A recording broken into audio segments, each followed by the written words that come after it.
All right, we are live. All right, Matt, if you want to just do a quick setup here while I share all the links to the folks out there so they don't miss this most amazing podcast. I know I'm a Yes, little a biased here. very important one. I'm actually pretty excited for this one. I was up all last night putting together a compilation of clips, which I'm going to be premiering right now. If my father wants to go over to my YouTube channel that it's premiering on, we'll get that set up right now, and we'll start screen sharing that for you guys to see. So first here, we're going to watch this little clip compilation of clips that I put together. And then me and my father are going to commentary on this afterwards and segue into the podcast. And a lot of these clips, some of them my father hasn't seen himself yet. So it's exciting. We're all going to be watching this stuff in live time. And here we go. Whoa. Okay, wait a minute. That must be it right there. Okay, so we're going to, so I just paused it there right now because it shows it's premiering, or should I just let it play till it actually says? Wait a sec. No, one sec. Because I got to share this first. Okay, so let me put this share on the old As screen. you can see, the premiere music's playing. It's getting ready to drop, and it's just a compilation of clips I put together detailing you guys where I get this information. Clandestine operation.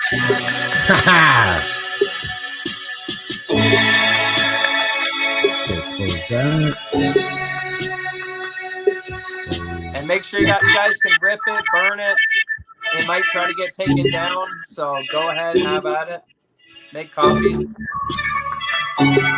There we go. Now we got it. Sweet. The countdown is on, folks. We're going to be dropping some truth bombs today, for sure. Ooh, we're building up the excitement.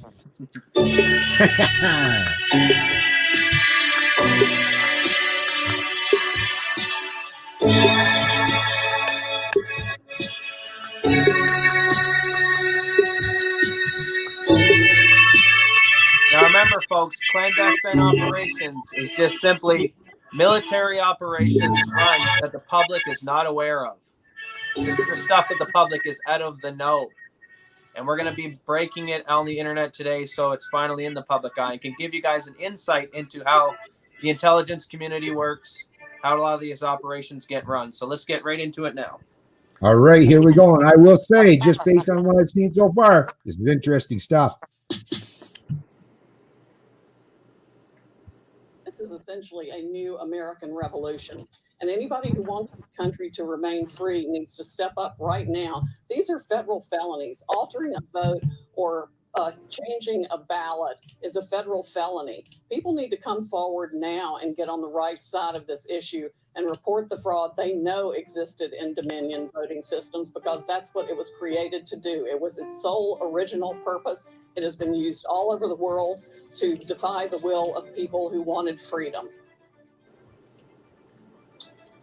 Sitting at the outset of this broadcast, I said that this is the culmination of what has been over a 4-year effort to overthrow this president, to first deny his candidacy, the election, but then to overthrow his presidency. This looks like the effort to carry out an end game in the effort against him. Do you concur? Oh, absolutely. And it's been organized and conducted with the help of Silicon Valley people, the big tech companies, the social media companies, and even the media companies.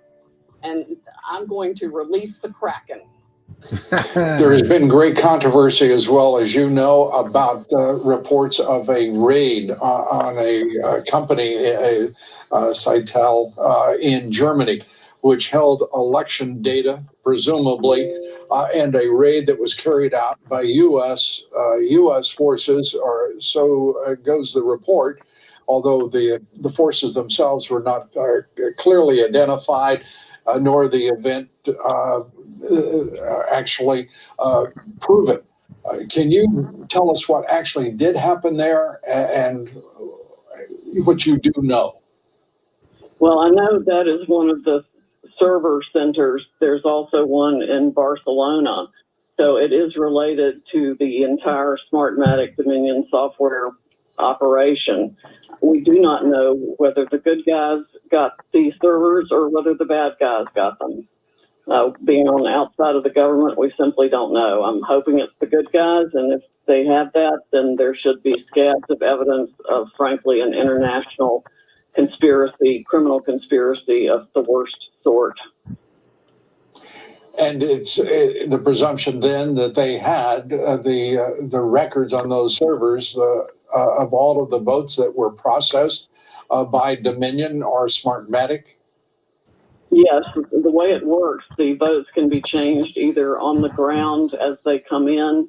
People can watch the votes stream in live. For example, there was a Dominion employee high-ranking at the Detroit Center the night of the election. He could have watched the votes come in live and manipulated them in that process. It could have run an automatic algorithm against all the votes, which we believe is what happened originally. And then the machines had to stop, and the counting had to stop in multiple places because President Trump's lead was so great at that point. They had to stop the vote counting and come in and backfill the votes they needed to change the result. And let me ask you as we wrap up here, what is the next steps for the legal team, and when do you believe you will be prepared to come forward? From those being held and processed, tabulated overseas, there's reports that there was a piece of hardware, possibly a server, picked up in Germany. Is that true, and is it related to this? That is true. It is somehow related to this, but I do not know whether good guys got it or bad guys got So it. we don't know who picked it up. The servers at Seidel in Germany were confiscated the other day. I am hearing it was our forces that got those servers. So I think the government is now working on an investigation of what really happened. But we're getting in evidence also that there were lines into the servers from 4 foreign countries, all extremely adverse to the interests of the United States. You mentioned briefly the whistleblower. There is a whistleblower. Remember, whistleblowers who are against President Trump are held as heroes and deified. What can you tell us about this individual? The one who gave the affidavit? Yes. He was a high-ranking military officer. He was very close to Hugo Chavez. And he is just absolutely disgusted with what he's seen and was participating in when he was with Mr. Chavez. He saw how it all worked. He was at meetings where it was fully briefed. And he wants this country to not fall prey to the same corruption and tactics that were used in Venezuela. And I'm sorry, is he an American military officer or a Venezuelan military officer? He was a Venezuelan military officer. He lives in this country now. All right. And you mentioned the CIA today. I heard you during a radio appearance. You want the CIA director fired. It seemed a little bit off topic and off message, but what's the tie-in, if you don't mind? The tie-in is that there's no way these programs could have been run around the world to affect elections without the CIA. We also have had people disclose to us the whole FEMA program that was created for the CIA and Scorecard, which is essentially the same thing. It seems like every country has used something like this to do what it wants to do. Supposedly ours was invented to influence foreign elections, but that too could have been turned on this election. It's all part of the same part and parcel of government interference in elections to make choices against the will of the people. And the will of the people in this country was that Donald Trump win in a landslide. If we can get to the bottom of it, and I am determined to do that, I think we'll find he had at least 80 million votes. The only reason the glitches happened in the system was because he had so far many more votes than they had calculated in advance. Their algorithms wouldn't perform the functions they'd originally performed or were set to perform. They couldn't make up the vote count. He had gotten so many hundreds of thousands more than they planned. So that's when they had to stop the counting and come up with a way to backfill the votes or destroy votes for Trump while they fabricated votes for Biden. Sidney Powell, who is a former federal prosecutor, by the way, spent 10 years working for the federal government. Good luck. And by the way, very quickly, you have evidence. It's coming in fast. There is a reason for not making it public. correct? I mean, you're going to have a hostile media picking it apart, You possibly think? trying to destroy your case before you can even make it. Is that part of your thinking? Very briefly, if you don't mind. Well, not really. It's a matter of collecting it in the right form and format to be admissible. And we have witnesses that are scared. We have witnesses that are afraid for their lives, afraid for their family. Back in Venezuela, there are all kinds of concerns. People have been threatened, and And welcome back, my friends. We're honored to be joined by retired Air Force Lieutenant General Thomas McInerney. Sir? Actually, you know what? Before I continue on with this video, and hopefully those of you who do get a chance to check this video out be very intrigued as much as I am, but I just wanted to point out that thanks to some generous donations from some fine folks that watch my Canadian Libertarian channel, we've actually had the ability now that we're using StreamYards and we're paying for the service. So now, as you see, there's no longer a watermark. We don't have to deal with a watermark anymore. And we're having a much more custom branding that we're going to be able to use on this particular episode. And we're going to have our own branding marked up in the corner. But I just wanted to do a special shout out and thanks to those of you liberty lovers and freedom fighters who do support channels, not just like the Libertarian, but channels like this one as well, because that's even though this channel isn't monetized yet, because you got to build up the 1,000 subscribers. You got to have 4,000 hours of view time.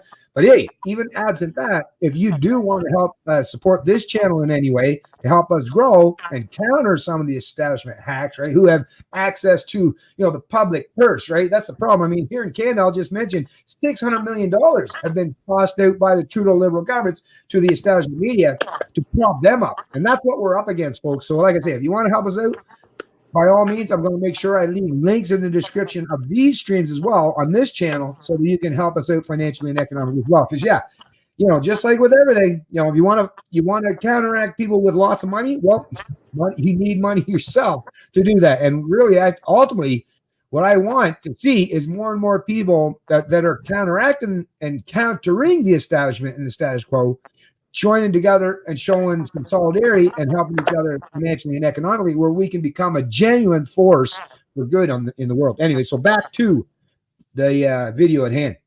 Thank you for your service to the country on this Veterans Day. We appreciate having it here. And unfortunately, we're talking about election security today. Now, many folks and viewers have been hearing a lot about something called Hammer and Scorecard. First, tell everybody what it is.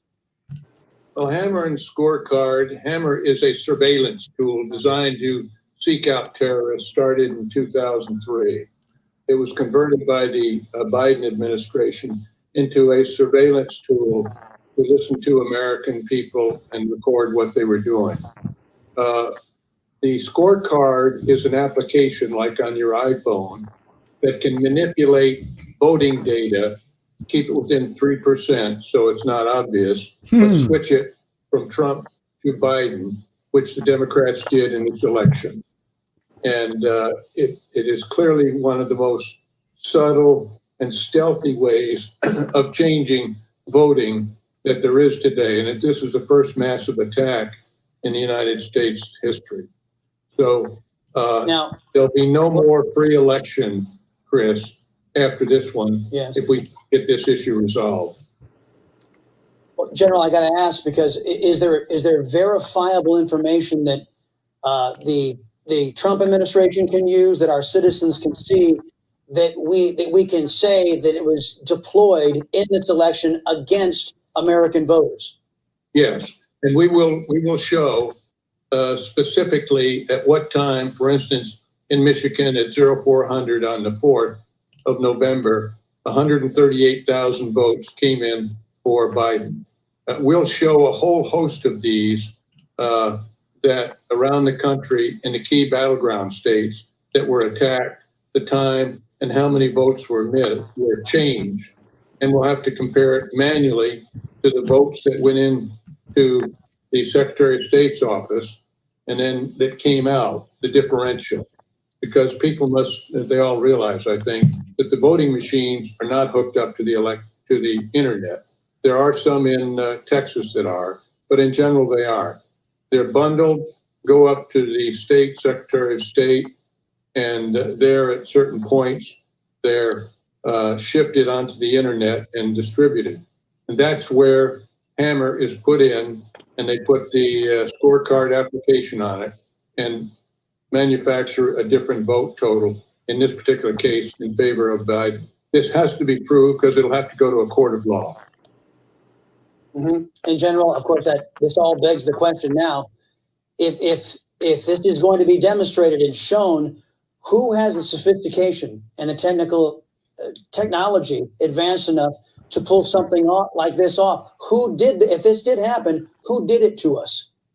Well, I don't know who specifically did it to us, but the fact is, and I'm just starting to hear that the Russians and the Chinese were playing with us as well. And so I can't give you the names. I can tell you that Jim Clapper and John Brennan, the former DNI and former director of the CIA, were involved with the program. 2 weeks after President Obama came in, they shifted it over to a separate CIA facility and went and started listening to U.S. So the people I don't know exactly, but it benefited the Democratic Party. So obviously they were involved with it to shift the voting. And the reason that's important and a great question, Chris, is because you've got to look at the whole Pause there for a minute, Dad. that we're involved with. Here you had. Okay. Let me highlight what he just said there. So how the CIA works is they're responsible for studying threats abroad, right? FBI is domestic, CIA is international and foreign, right? So the CIA is bound by the Constitution to not try to spy on its own domestic population. They're supposed to be worrying about international stuff, right? And this is what Edward Snowden bust, and this is what all the WikiLeaks was, like, wow, our own government is spying on us, which is wrong. So what the governments have done to get smart is they realize that, hey, if I tell Germany, you spy on us, we'll spy on you, and it's illegal for us to spy on our domestic populations, but we'll share data with each other.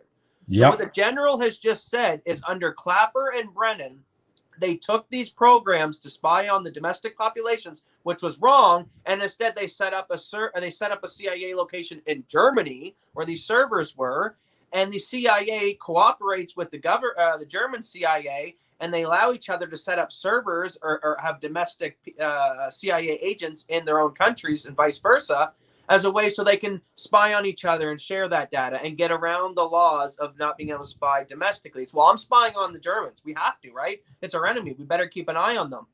The Germans are like, well, we got to spy on the Americans the same way, right? And then they just, behind closed doors, they actually cooperate and share a lot of data. So let's continue on. This is the general speaking here who is breaking it down. Okay. Vice President Biden had a record number of votes, larger than Barack Obama. Now, for a person that didn't do any campaigning and the largest crowd he had. Yeah, first of all, I just have to point that out myself. Like, holy fuck, I get the whole Trump derangement syndrome thing, right? I totally get it. But come on. You know yourself. Once again, just use common realities that we all know, right? What gets people, ambition enough? Like, even we all know, even many Republicans, hell, libertarians, right? People, the side of the majority, a lot of them chose to show up to vote for Barack Obama because of the fact that he seemed to represent a challenge to the status quo. He was a black man first and foremost, right? So he already had the fact that he didn't look optically like the establishment, right? So he had that going for him. He was very articulate. You got to give the man, he's got some skills, right? Obama has some mad skills in terms of being able to sell a narrative, right? And he comes across typically as someone that's genuine. And that was something, and you've seen what happened. And like I say, even libertarians and Republicans said, you know what? I'm going to give this man a chance. Actually, which tells you this narrative that U.S. is a bunch of racist fucks. Well, I mean, that completely destroys that narrative entirely. And all of the established media accepted and owned up to the fact that a substantial portion of the American population that would typically be opponents of the Democrats chose to vote up or show up in droves to vote for Barack Obama because they recognized that he represented what they thought at the time was genuine change, because that's what the American people want at the end of the day. Whether you come from the right or left or anywhere in between, they're sick of the status quo and the establishment. So they were willing to support Barack Obama. And like I say, the turnout was massive. It was huge. We've seen all the pictures. We've seen the data, statistics, the numbers, right? It was huge. But to suggest nowadays that just by sheer fact that some people have Trump derangement syndrome, now all of a sudden just magically, and Trump actually has been doing, if you compare it against anyone else in the past, right? Compare apples to apples, Trump was doing an actually really good job in terms of, putting the American economy and society back on its proper footing, right? At least trying in some way. But the fact that these fucking, we all know those insane, Democrats, or here in Canada, these liberals or lefties that have this genuine disdain and loathe Trump, right? These never Trumpers. But do they really represent the numbers who showed up, like I say, in droves to vote for fucking Biden and Harris? I mean, I know black people myself, Canadian and American. They're like, fuck that Harris bitch. Listen, all she was she's the one that's completely responsible in many ways for putting a lot of us black men in jail, locking us up behind bars for stupid fucking shit all the time, right? But to suggest or pretend, that's the thing. Forget about what you know or what you think, Just like I say, just use common sense, run a little logic, a little reason through your head. Does it make sense in any way that there was now this massive gravitational, earth-shaking, the tremors, you should have been able to feel them on your feet of all this grassroots movement for Joe fucking Biden? I just don't know how they're doing a decent job so far, I guess, of selling this narrative, because that's what the left seems to be dominant in, is political propaganda. They can sell the story, they can tell a narrative, and they can look you straight in the eye and lie boldly to your face, and seemingly, a lot of them are atheists. You don't give a fuck. Who's going to punish them for lying? They don't believe in God, right? To them, it's like lying is just, it's all about defending our side, our team, our tribe. So anyways, I'll just shut up for now. But this stuff really does, that alone, like this pretense that all these people showed up to vote for Biden, Sleepy Joe. Anyways, back to the video. There were 12 cars with people blowing horns. Damn. Never getting out of the basement. Did not do one press conference that was an hour long and got real questions. To have gotten the number of votes, the record number of votes he got. And the reason is because people aren't really aware of cyber warfare and what the Democratic Party did to shift those votes. Yeah. What's happening in this country? The man himself. And we are going through, there's no doubt in my mind, we're going through a crucible of history, and if we don't correct what it is that's happening right now over the next couple of weeks, then I really hate to even think about what will happen in our country going forward into the latter part of December and certainly into the next month. I do not believe for a second that the country will accept Vice President Biden as president based on what we know to be probably the greatest fraud that our country has ever experienced in our history. I mean, what we're seeing, what I'm in right in the middle of it right now, and I will tell you that, first of all, the president has clear paths to victory. They have clear paths to victory, and they actually don't require a lot of courtroom action. What they require is they require a lot of honesty out of elected officials, and frankly, a lot of Americans who are coming forward and telling it requires patriots saying "fuck you." Hundreds and hundreds of Americans around the country in different states, not just the swing states, but many other states that are coming forward with their stories and putting them down on affidavits as witnesses. We had probably 10 or 12 affidavits come in from one particular state today, and because there's been a number of threats to people, these particular patriots, they sent their photos in with their affidavits and said, "Put mine up at the top of the list because I want people to know that I'm not going to be afraid of these people that are threatening our country and our way of life." And so I say all that, and on one hand, and the other hand, as I just described, we have clear. One sec, Matt. I got to check something that might be at the door. A package might have just got delivered. Hold on. He's going to win. Keep going, Mo. Keep going. He's going to win. Georgia. Oh, Something happened. Something happened. I think you might have paused it. Well, until he gets back, I guess I'll fill in the airtime. So as you can see, we have Lieutenant General Yeah, Michael. sorry, man. So Well, I'm back. there's a Okay. lot of things happening. Sorry, I forgot. If I take myself out of the stream by removing myself, it also removes my audio. So I have to keep myself playing. So even though I'll be out of my chair, I'll be right back. All right, no problem. I'll entertain for now. And it's all, Okay. to me, it's all positive. I was asked today on a scale of 1 to 10 who will be the next president, and I said 10. It'll be Donald Trump. It'll be president. There's no doubt in my mind that he won this election hands down in a landslide. Probably somewhere between 350 and 400 electoral college votes. What we have seen is over, and I know this, I mean, over the last probably 2 decades and probably longer, I could, give you a little bit of a history lesson in that, but I won't. But over the last couple of decades, what we have seen is a complete shift in how fast I believe that Communist China, in their long-term plan, decided that to sort of move up their plans to become the global superpower, sole global superpower on the planet. And their sort of plan was by about the middle of this century that we're in right now. And I believe when during the last 2016 election, when they didn't get the candidate that they needed and the kind of ideology that they saw America moving towards, they were not going to allow 2020 to happen. And so now what we have is this theft with mail-in ballots, the theft with this software, Smartmatic software, and these Dominion systems. I mean, these are systems that are not owned by this country. They're not owned by this country. They're owned by other. They were introduced into this country. I mean, how can we say, as the United States of America, how can we say that we accept a system that is not made in this country, and not even and in many of the cases the ballots aren't even tallied in this country? How can we say that here in this country that we accept that?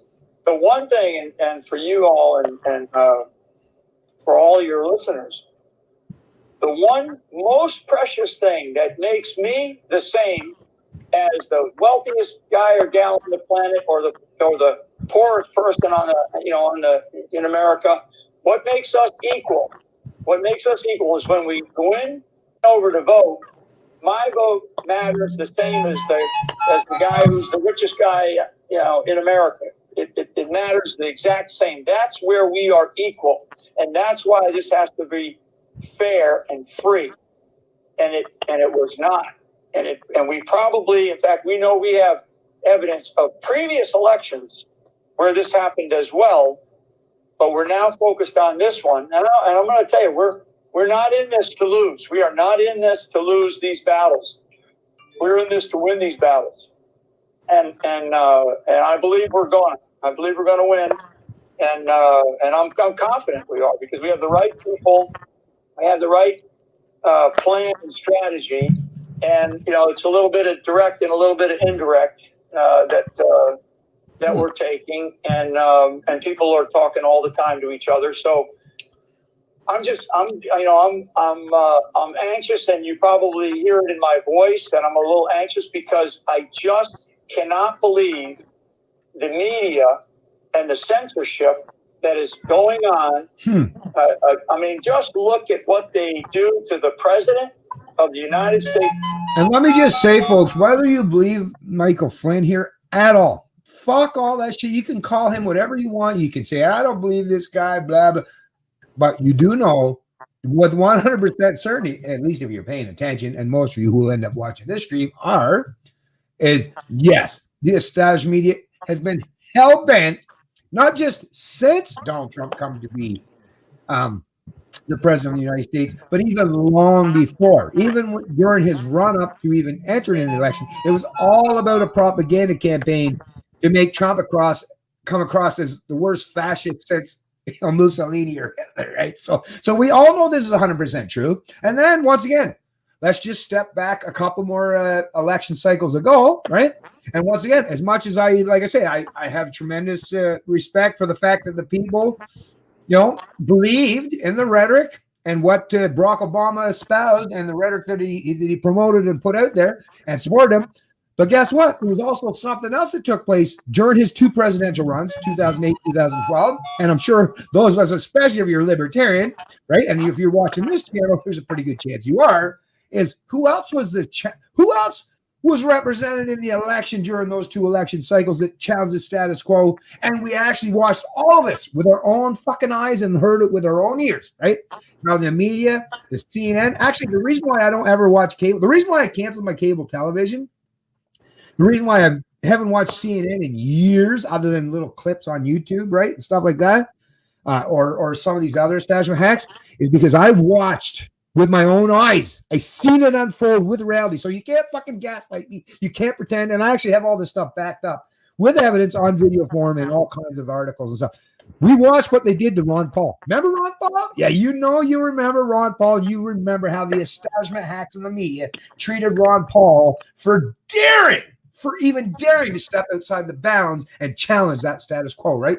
And Ron Paul was a 70-something-year-old man. He's a libertarian. He's a doctor, right?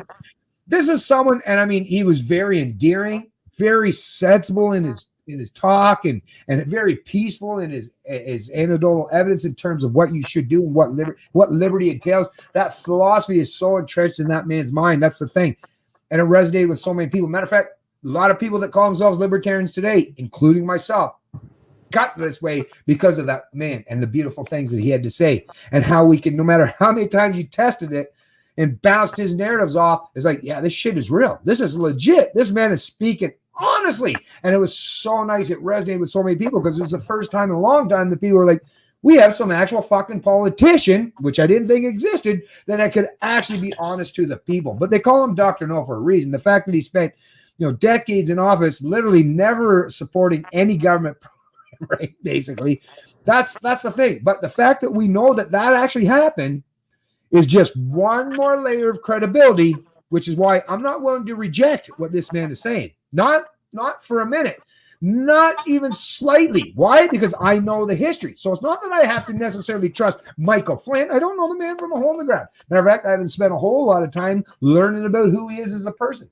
But like I say, there's all kinds of other evidence, all kinds of anecdotal evidence that surrounded me over the course of the years and the course of the recent decade that tells me that don't fucking deny what this man is saying outright. And if you do, well, you're going to harm yourself and the rest of the people. And not just in America, folks, because if America falls, the rest of the world ain't far behind. Trust me. Let me add a point to it. I'll tell you why it doesn't matter if what he's saying is true or not. And the Young Turks will say Michael Flynn's a conspiracy theorist. And here's my message to those people. They're a bunch of dipshit. No, but here's why it doesn't matter. Michael Flynn believes it. So whether it's true or not, Michael Flynn believes it's not. And look at that man's chest right now. You don't get that many medals on your chest without willing to do things that require testing of your resolve. You don't get to be generals unless you're willing to put yourself in the line of fire. So when I see Young Turks say Michael Flynn's a conspiracy theorist, don't care what these guys say or what all these other generals, as I'm detailing in this mini documentary of clips today, these guys believe it. So forget whether it's true or not. I think it's true. I tend to believe what they're saying is true. Well, you know what? No matter what they say, anyways, even if they call him a deep state operative, actually, you're just giving him more credibility because it's someone that should know what he's talking about, right? Yeah, but think about it though. If you have a bunch of, as you see in these videos, Sidney Powell, a bunch of these high-end generals, a bunch of these army men, and they believe that the president had the election stolen from them. Yeah, I'm telling this is a warning, not from me. This is a warning from these generals. The left better stand down because these are the type of men that if you piss off and they truly believe in their hearts that you stole the election from them, they will go to war. This is not me saying it. This is these guys saying it. So I'm telling you, we've entered the Rubicon of when things are going to get serious. Like Michael Flynn said. Michael Flynn said, "I am scared where the country will go if things don't sort themselves out in 2 weeks." That's him saying. Mike. Yep. No, but I'm serious. Like, I'm at the point, and I think a lot of us are at this point. I'm not scared about anything anymore. Like I say, I've lived long enough, and I've experienced enough of the goddamn bullshit. I'm pretty much like most of the freedom fighters and liberty lovers these days is I'm going to be just as opportunistic as any other fucking human on the planet. Why? Because I'm not waiting for someone to kick my fucking ass or knock me down to the point where I can't get back up again. Never going to happen. So I don't even need Michael Flynn. I don't need anyone else to tell me that I'm prepared because I know what's coming. And that's I don't have to believe in any conspiracy theories. I'm just saying. I'm on heightened alert, right? Just like an animal in nature. When they're on heightened alert, they're ready to attack at a moment's notice. So don't think that you're going to get the sneak. That's the thing. There's no longer the sneak approach, right? You're not going to creep up to me from behind and shank me in the back because I'm already expecting. And that's one thing the liberty movement, like, even though there's lots of fighting and bickering amongst everyone, at the very least, one thing I can say about everyone, even people on differing sides and perspectives, is everyone's heightened alert readiness, right? So we're all ready to pounce the minute the attack starts. So, like I say, when you wonder how close are we to a civil war, well, it'll hit you so fucking hard. Shit, that came quick. And yeah, so you better be damn well prepared, just in case that is what eventually does happen, folks. Anyways, back to the video at hand once again. Sorry for the interruption, folks, but this stuff is important. America, look at what Twitter is doing to the President of the United States of America. In Pennsylvania the other day, and if anybody had a chance to watch it, I mean, it was an extraordinary hearing with politicians from Pennsylvania, senators on a panel, and the one senator that ran the panel for the state of Pennsylvania that listened to the hearing, listened to a bunch of witnesses, listened to Rudy, listened to Jen Ellis and others on their team. The individual that ran it was a retired military colonel, and he's now a state senator in Pennsylvania. And he gave, at the very end of it, he gave a really good short summary speech.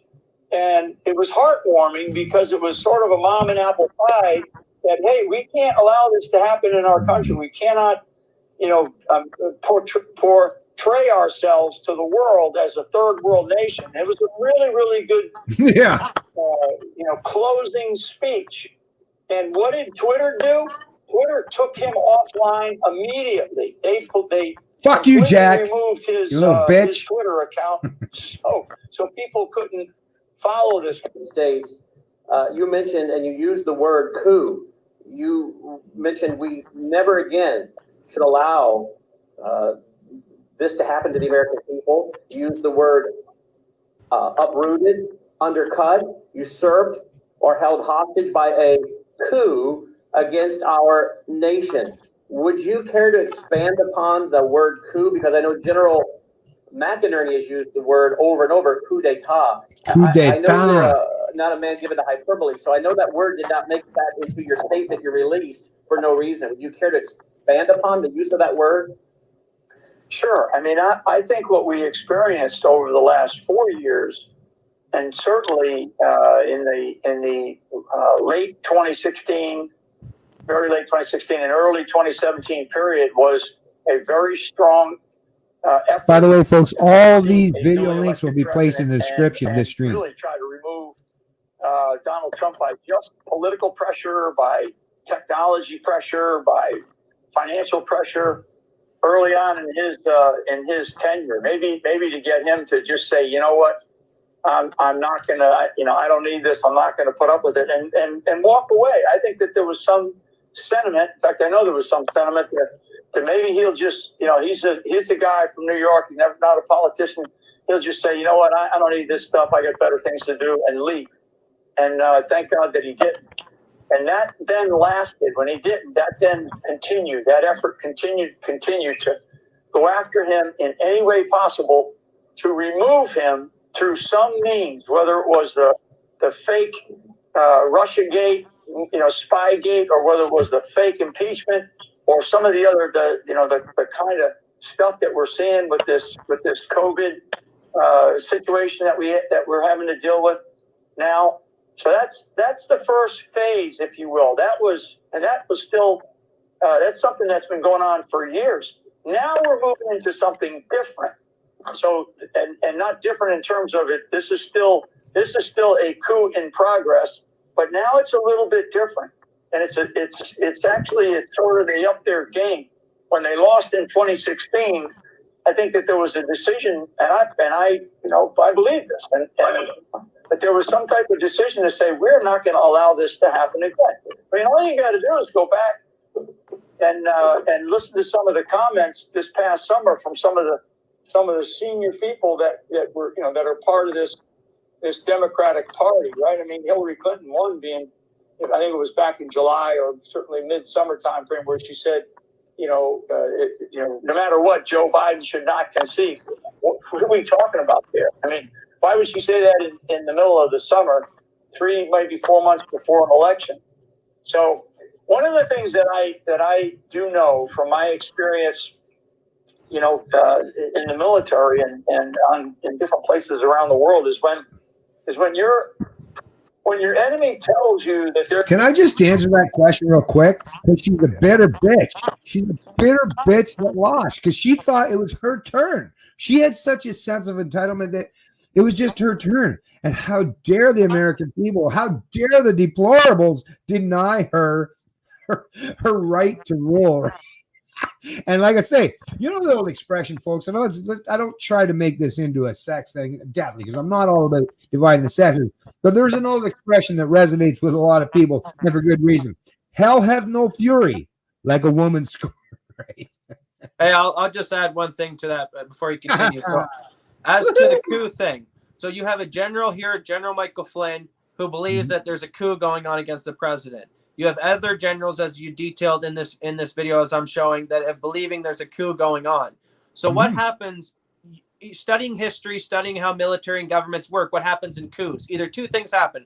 The military commits the coup, or the military is sent in to restore order because the government's trying to commit the coup. But usually those are what happens, right? We've seen it with Venezuela. We've seen it with these other countries, even in Egypt and everything, and, in uprisings and the stuff like that. When there's sometimes the military comes in to quell the order. So I think this is what General Flynn and what we're going to get into about the clandestine operations later on in this podcast after we finish this video is this is where Trump is choosing to side with. He's going with the military. So let's continue listening to Michael Flynn. And that definitely speaks a lot. And the fact that he's been constantly proponent law and enforcement and that's the thing. Once you garner these people that are on your side that are consider themselves patriots, like I say, listen, folks, there's a lot more to this story than most of us even understand. And yeah, it's definitely not over, and it won't even be over come January 20th. Recognize that. You're going to do something, you better pay attention to what they say, and you better have some plans, and you better have some ideas about how to deal with that if in fact that does come to fruition. Well, in this case, we have opposing camps in our opposing camps of our political parties, and we know that the political party on the left is really way over on the left. Now, I have a hard time calling it or calling someone a Democrat or the Democratic Party. That's a name only, folks, because it's really the Democratic Socialist Party of America that has usurped and taken over that element, and they are a very loud voice, and so they're Katie bar the door assault on us. Thank you, Kim. Senator Mastriano, please. Thank you, Senator Argel and Senator Ward. Thank you for being here and supporting this here, and welcome everybody to this most historic occasion and this most historic town. And what happened here in 1863, I think today we're going to see a turning of the tide, because we have not really heard the truth of the arguments made on the other side on what happened. And we're dealing with a government and leadership in Harrisburg that wants to close their ears. Harrisburg, right on. During this election. Been there Sadly, many times. And want to write off what happened. Pennsylvania, being on this battlefield and remembering what happened 157 years ago, especially 157 years ago last week. So have you, Matt, in case you don't remember. Address, and I think his final sentence captures why we're here today. He said that this nation, under God, shall have a new birth of freedom, and that government of the people, by the people, for the people, shall not perish from the earth. And everything is at stake in what happened during this election cycle. Everything. The republic is at stake. This is no game for us. And for any veteran in this room here who wore the uniform, such as Brigadier General Scott Perry, thank you for being here, sir. put their lives on the line here fighting for a country, and to see that there is a group in this state and country willing to throw away our valuable and precious freedoms here for power. You know, for me, there we go.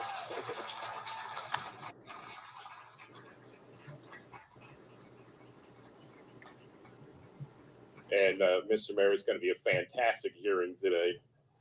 Despite pleas from our citizens, the governor refuses to even consider that there was any shenanigans in the elections here in our state, a state of 13 million people, and he wants a discount because his guy won, that nothing bad happened, and that's just unacceptable. If there's any hint of fraud out there, we need to investigate.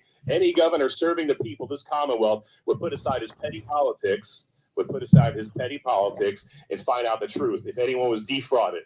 And at this point here, he's unwilling to do that. Let me point out some hard facts here. We are in Adams County. Let me just say, I just want to say something because I haven't heard not one person actually say this. So I've got to put this on record right here in this fucking stream.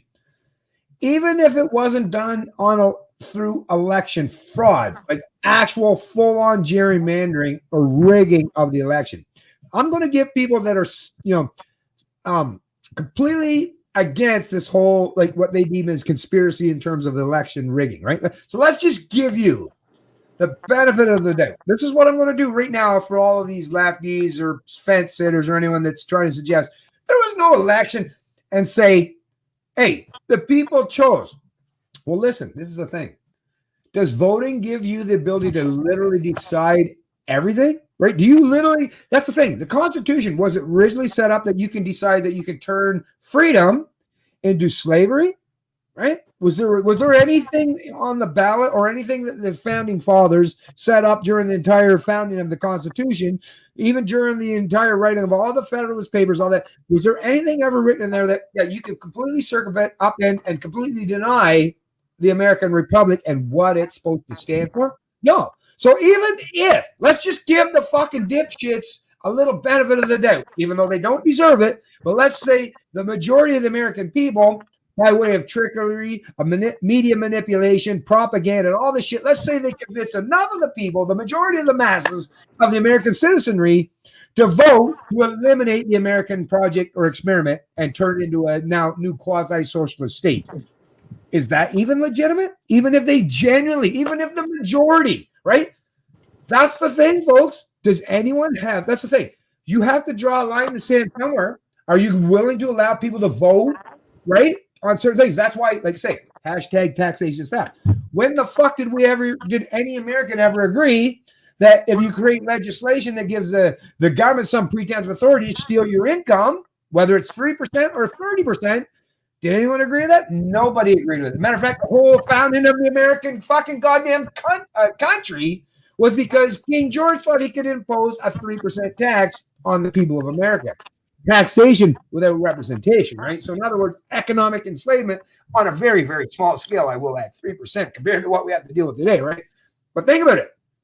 Why is there any pretense? Anyways, America is not a democracy. It's a republic. It was never set up that you could circumvent or upend or completely overturn what the entire American experiment was all about. It was never set up that way. It was literally specifically set up so that you can't deny the fact that freedom and liberty is at the core. That's the philosophy of what the American experiment is all about. So that's the thing. I don't care about whether it's majority or minority, although I'll play the game like everyone else.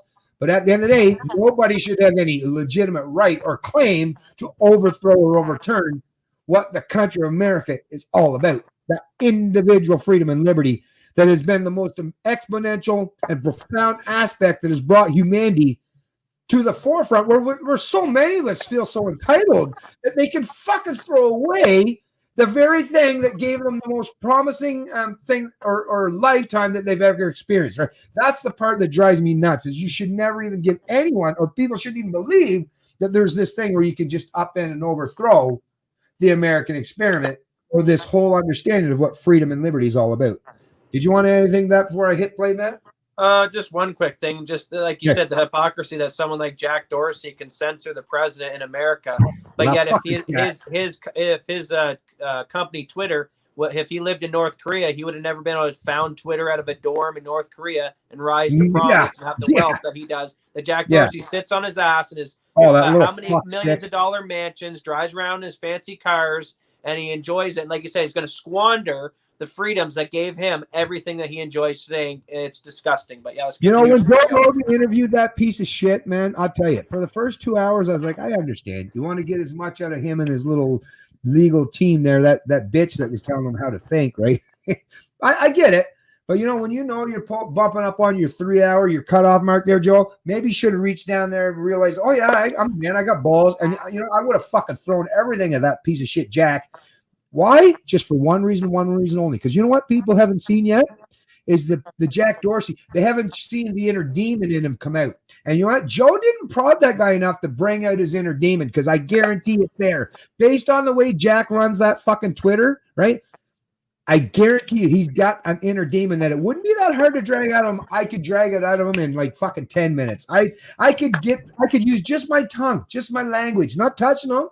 Totally hands off, man. I could just use my tongue, my language. I could just use words, and I guarantee I would show you just how authoritarian that little piece of shit Jack Dorsey was. So, Joe, not that I expect you to ever see this video, but if you ever do, if you ever get the opportunity once again, and you really care about the freedom and liberties, because obviously you do, Mr. Move to Texas, right? If that don't speak volumes, I don't know what does, right? So Joe can try to placate and pretend that he throws out favors to the progressives, but at the end of the day, where's he living now, right? So Joe definitely respects liberty, and even so do most of these so-called progressives. At the end of the day, if the cards actually fall, trust me, they're the ones that are like, I don't want to live in this socialist shithole, even though I pretended I promote it, but I realize I'm not going to benefit from it. But like I say, somebody has to hold these social media execs to account, and the next person that gets the opportunity to interview them, at the very least, hold their feet to the fire to the point, at least enough where you can see like a little bit of their actual. Let's get some, some things that we can analyze psychologically afterwards, because I guarantee there's all kinds of demons hiding or skeletons within Jack Dorsey's closet. Okay, back to the video at hand, folks. Sorry about that, but I just, like I say, this stuff, I get animated, man. I'm an animated person when I hear this kind of stuff. John Adams, who famously said, facts are stubborn things. Mm-hmm. Let me lay out several of these inconvenient truths. And his staff have been enormously helpful today. It really goes without saying, we would not be here without Doug Mastriano. And so I'm going to give him the last word, because I know even if I didn't, he'll take it anyway. He deserves to have it. Doug. I love you, Senator Argyle. Thank you for being willing to use your committee to do this hearing. So we pulled the trigger yesterday morning around 9 a.m. and look what happened here. And as Jesus said, you shall know the truth, and the truth shall set you free. Guess what? The truth's out there. Media, you should have found these witnesses. You need to do your job. Now you see them out here. Do your job. Be nice. You're essential to this republic, and without you doing your job, instead of being partisan hacks, this republic can't stand. So now you got some information, you got some witnesses with courage. These people are heroes to me as a retired Army colonel. I look at them and I say, you guys are outstanding. Thanks for being a little step up. Because I am cognizant that the so-called tolerant people on the left will not show much love or tolerance to people they disagree with. No. So thank you for standing, because you're warriors, being able to stand for and save this republic. So thank you for going forward here. I mean, indeed, I started this off quoting from John Adams. We are in Adams County. Facts are stubborn things. There's a lot of hard facts out there, and guess what? As history and change in 1863 in Gettysburg, back then it's July 1st, 2nd, and 3rd. So on this, you've been there too, Matt. By the way, Gettysburg a few times. Gettysburg once again. It's a really important place historically, actually, in Pennsylvania. A lot of history there. I mean, I don't even know how this happened in America. We can send 50 years ago, men to the moon, but we can't have a safe, secure election in Philadelphia and Pennsylvania. What's going on here? It's got to be by design, because we have the technology. We have stealth aircraft that are the envy of the world, but we can't run an election better than Afghanistan. Congressman Perry, you and I are in Afghanistan. And I don't know how in the heck Afghanistan has more secure, safe elections than Pennsylvania does. I mean, beam me up, Scotty. There's no sign of intelligent life anywhere. Really? We moved heaven and earth with American dollars to secure elections in Iraq and Afghanistan and elsewhere. We can't do it in our own state. It's by design. There's people in Pennsylvania not interested in safe, secure elections. And we have to correct this. There's two things that need to happen. First off, we need to make sure that the real winner is sent forth from this presidential election. And number two,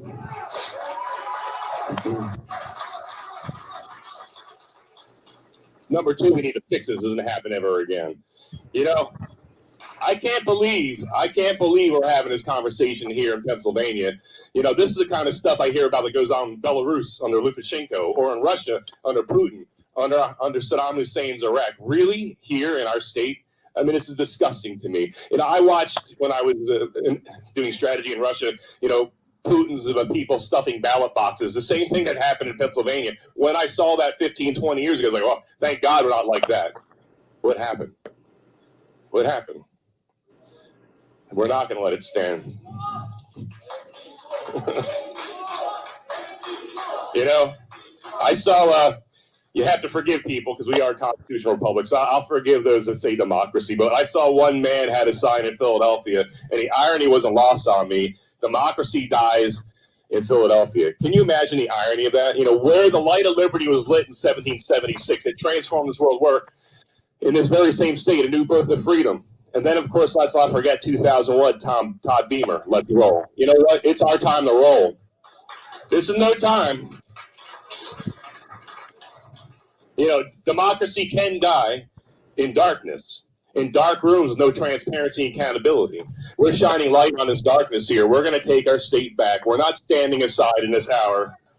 You know, as Representative Metcalf rightly said, in 1994, there was so much shenanigans and cheating in the Marks versus Stinson case that a federal district judge threw out the election results, took a senator. I just can't. I can't. As much as I'm trying my best to bite my tongue, I can't. I just got to say it. I'm not a fan of democracy, folks. What the fuck? That's what he said, though. He said. I know. But it's still. It just irks me every time. Just when you think about the fact that, because the image that keeps coming up in my mind, and it's such a beautiful meme. The most amazing. It's so simple. That's the beautiful thing about memes or art, right? It's visual abstracts that can put things into perspective. So amazing in the human mind, right? Is the wolf and two sheep, right? That's what democracy is. It's a wolf, or sorry, two wolves and one sheep. I almost messed that up. It's two wolves and one sheep. That's what democracy is. Majority rule, right? It's two wolves and one sheep voting on what's for dinner. How do you think that's going to work out every fucking time under democracy? The wolves eat the sheep, right? Now that's actually, sometimes now that I think about it, it's probably not the greatest example because that's actually just human, or that's just nature, right? But it is what it is might makes right. That's all democracy is suggesting to me, is if you can garner a bigger gang, right? That's all it is. Democracy, all it has ever said to me. Every time I've heard any rhetoric from anyone on the left, the right, or anyone, I don't care, every perspective I've ever heard when they promote democracy is if you can just get the biggest gang. That's all that really matters at the end of the day. Get the biggest fucking gang that you can. And if you got the biggest gang, well, you're the winner. It's like, does that not sound like the state of nature? That very much sounds like the state of nature. And if we're going to live in the state of nature, which once again, I'm not even rejecting, but I actually also recognize that I don't have to vote on that. I can get a whole lot of people. We don't have to vote on it. I can just get a whole lot of people, and we can combat and go against the people that counteract us. As a matter of fact, I don't even mind being in a minority position, to tell you the truth, because I also recognize this. The other thing about democracies is a democracy also means you can get a majority of 100-pound weaklings, so you can have that 51%. But if the 51% is full of a bunch of 100-pound weaklings and the 49% represents 200-pound muscle-bound fucking freedom fighters, it's like, okay, you can have your majority, but at the end of the day, we know who wins, right? So you can pretend, but see a vote, and a democracy says that the strong people, the real strong people, that 49%, as we would all recognize properly, no, you have to restrict, and deny your actual physical prowess and your force and your ability to kick your opponent's ass. and just allow them to kick your ass because, hey, they're 98-pound weaklings and there's like 1% more of them. Who would ever agree to that? Anyways, back to the fucking video, folks. And yeah, we only got a little bit left here, so just bear with us. But yeah, this stuff is, I'm gonna say, I've never, and I'll make that now, and I'm sure people will use my words and like, oh, see, he hates democracy, he's an authoritarian. Not at all. Like I say, I'm actually, like I say, bullies, if I had a whole bunch of bullies that were kicking my ass, that's democracy. 3 bullies against 1 lowly like me, right? That's democracy. So obviously I take the proper, counter narrative, then I'm just going to accept the fact that there's 3 bullies going to kick my ass, so I should just sit back and take my whooping, right? Hell fucking no. Harrisburg state senator and put the Republican in because the election results were so corrupted. So we do have a precedent here, federal courts, and I hope you take a hard look at that here. Has our election results in Pennsylvania at the presidential and other levels been so corrupted that the results have to be thrown out? That's going to be a case you're going to have to make before the Supreme Court there, but it sure sounds like something stinks in Denmark or in Philadelphia. I don't know. Yeah, nice. 1 vote, 1 person, 1 legal vote per person, and any cheating goes in there disenfranchises an American. I can't believe this is happening here, and we're not going to let it stand. I don't know why it's so hard. I know it's hard because this has been going on here for a lot longer than we imagine. But in Galatians 6:9, we're told by St. Paul, grow not weary doing good, because in due time you'll reap your harvest. We're going to reap our harvest. Right on. Better happen soon because I'm fucking hungry. Anyway, so thanks, folks, for watching that. That was a great one, Matt, by the way. We got a little bit. We got a little bit left here. Want me to keep playing this? Yeah. Oh, I see. Okay, yeah, right on. Yeah. It's doing quite well. We just recently got here. We're looking forward to beginning our mission. That's great. Doing a fantastic job, and we appreciate it. Thank you very much. Yeah. Tremendous to be with you. Happy Thanksgiving. Say hello and a happy Thanksgiving to everybody. And we'll see you soon. Happy Thanksgiving, Army and military. Yeah, come on back to the main shores of the U.S. Don't worry, we got work for you. Marine Corps. Marine Corps. Go ahead, Marine Corps. And we got the 3 that we finished the video off on. All so right. I'm going to speak there for a second to the video there that I explained.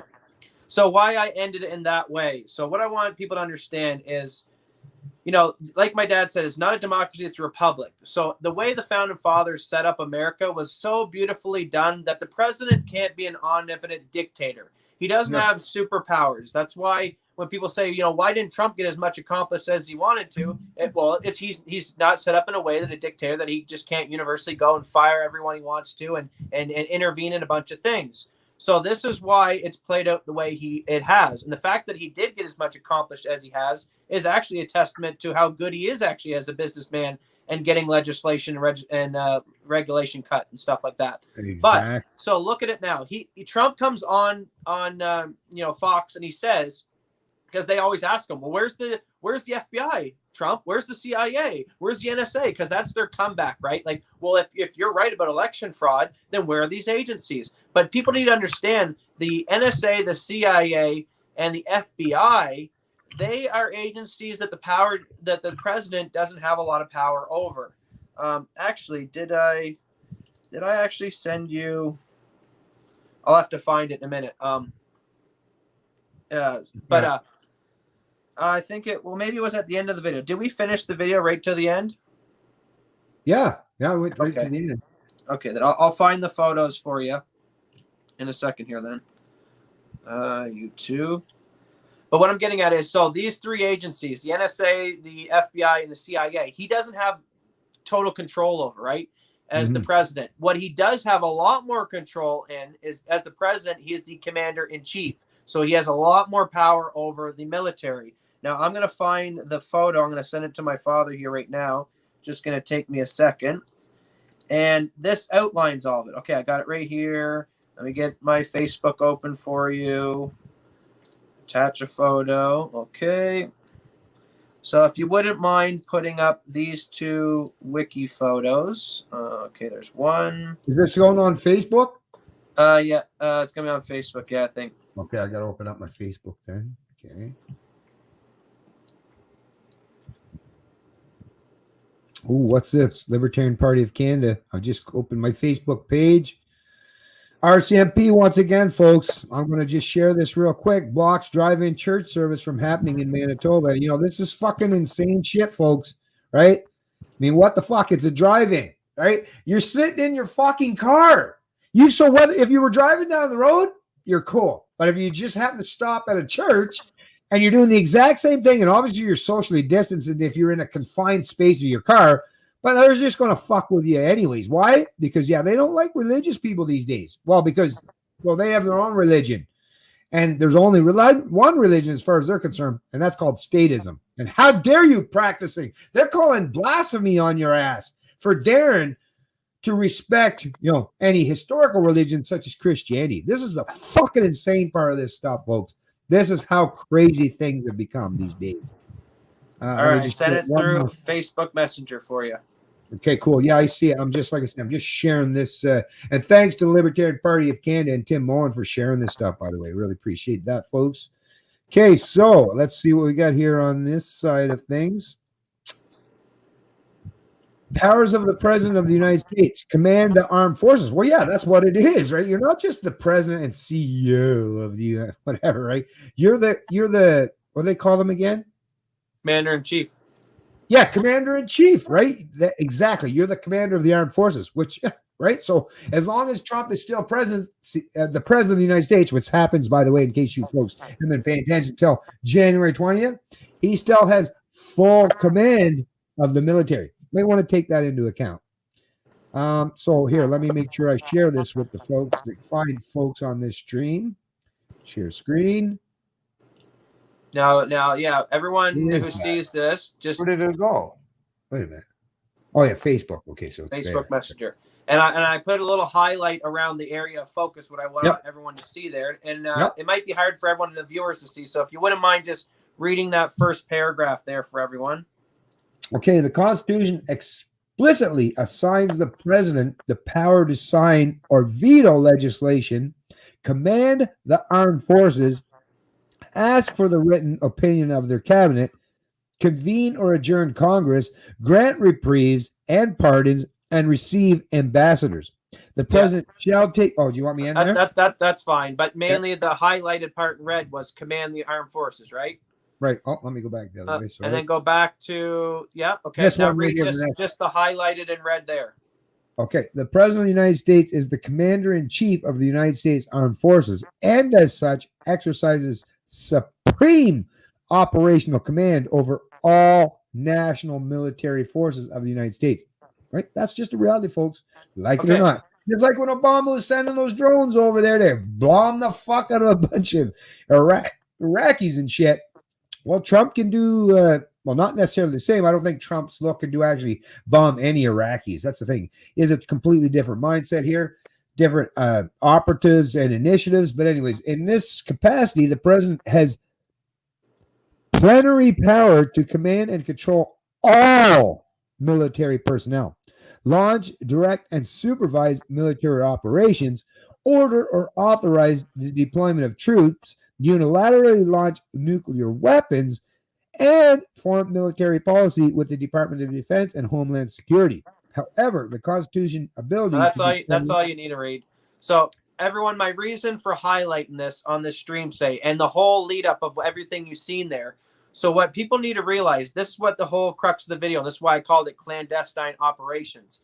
The public is not aware of all these things going on behind closed doors. You know why? Because the military goes through military courts, totally separate from the public.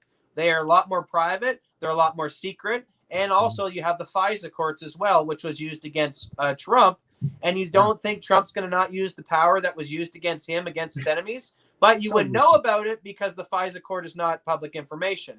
So what I'm trying to get at here, and what I will say, what Sidney Powell and all these generals just can't come out and say it because they have reasons to not to do so with their positions of power. But I'll just let you in on the secret. So what Trump has done is he has went to the CIA, the FBI, and the NSA, and he has gave them the opportunity in the last 4 years to indict these people, the Durham probe and all these other things. And they have failed massively, and we have seen no indictments. And it's gotten to the point now where literally Trump's like, yeah, these guys are useless at the top of these agencies. So he has now relied on his major power, which you just read in the Constitution that is granted to him.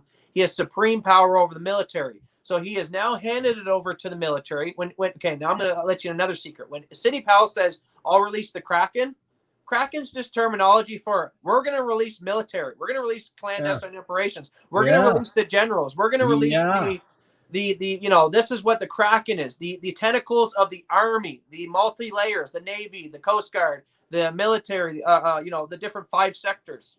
So here's what people need to understand. The raid in Germany that they were talking at first, I played the videos. At first, Sydney was like, we don't know if it was the good guys or the bad guys that got that. And then finally he got to the point where more information came in and Sydney said, no, it was the good guys who got it. So that's what you're seeing going on behind closed doors right now. Trump is running military operations against the deep state.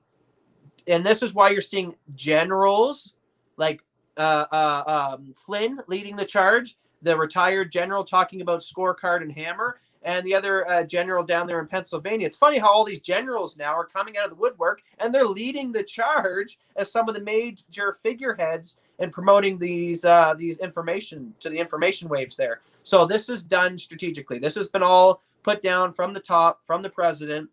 And that's what I'm trying to let these folks in. I'm actually trying to help the lefties and telling them, listen, we got generals on the work.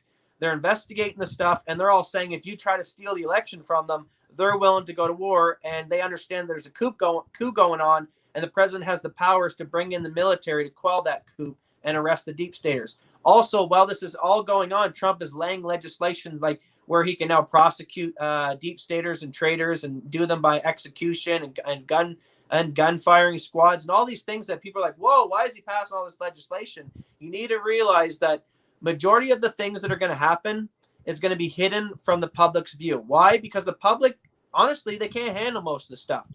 Yeah. I just gave you a seeping of information of the generals are saying, oh yeah, we had this program. It was called Hammer. Whoa, we lost you there, Matt. Anyways, there you are. You're back. Okay. You cut out real back, quick. Can you hear me? Yep. Yeah. So what people need to realize is a lot of the stuff's going to happen behind closed doors, and it's not going to be readily known to the public. It's kind of going to be like, the elections are going to happen, and the time's going to come, and maybe Biden or someone will back down, and something will happen, and it'll go to Trump. And, maybe the leftists will try to start riots in the street, but that's what I mean. Trump has already planned for all this stuff, and he's laying the footwork. So back to hammer and scorecard. That's what I was getting at. So why the generals all know about this program and what they're not able to say to you, the public, that I will be able to say to you is hammer and scorecard. They're very familiar with the program because you don't think the United States has been using these programs in foreign countries and meddling maybe in their elections. Russia meddles in American elections, but America's never meddled in anyone else's election. No, they have. And the general has just explained that the CIA developed these programs, these algorithms, this hammer and scorecard, and they know about it because they've probably used them on foreign countries to get their people in power, right? It's very beneficial if United States of America is if you can put your own puppet in there into their government, and now they're friendly to you with trade, and they're friendly to let you open up a base in their own country. And there's trillions of dollars on the line, folks, with whoever's sitting in the hot seat called the president. Yeah. A lot of money, a lot of power at play. So you're damn right they're willing to mess with machines, and they're willing to do whatever they got to do to keep their people in power. So these CIA, these NSA, and these FBI holdovers, they've been in these government positions for multiple administrations, Bush's, Obama's, and going back. And then Trump comes in here, and they're just like basically playing, little resistance there. And they're every tactic they can throw at him to try and get him out, because they know once they get him out, everything will go back to the status quo. They'll all keep their comfy jobs. And the president doesn't have a lot of power to go in there and really fire a lot of these people as we'd hope. So he has reverted to using the military. So that's what's going on. That's what the Kraken is. That's what the raids were. They got the servers. They understand how these programs work. And they're basically telling the deep staters, That's fine. The more you keep pushing the matter, the more we're going to keep releasing it. And it's going to get to a point where Trump, he already said it himself, I'm not leaving the office. So we're going to have to try to take him out. And how are you going to take them out? You're going to, ask the military? Well, you got all the generals in the military all voted for Trump. You have the majority of the police officers and police unions that all voted for Trump. So the deep state are going to then ask their agents to go in there and try to remove the president and put in Biden. And it's going to backfire because nobody's going to do it for them. Yeah, well, one of the things that I've been saying for so long, and I love how this is all resonating now, and it's really going to fucking go back against all these leftists or deep state fucking promoters or people that are all against Donald Trump. Is like, well, you know what? There's historical precedent, whether it's under George W. Bush since the 9/11 attacks or under Obama, right? They've all reauthorized and set up and this is what I was showing earlier on.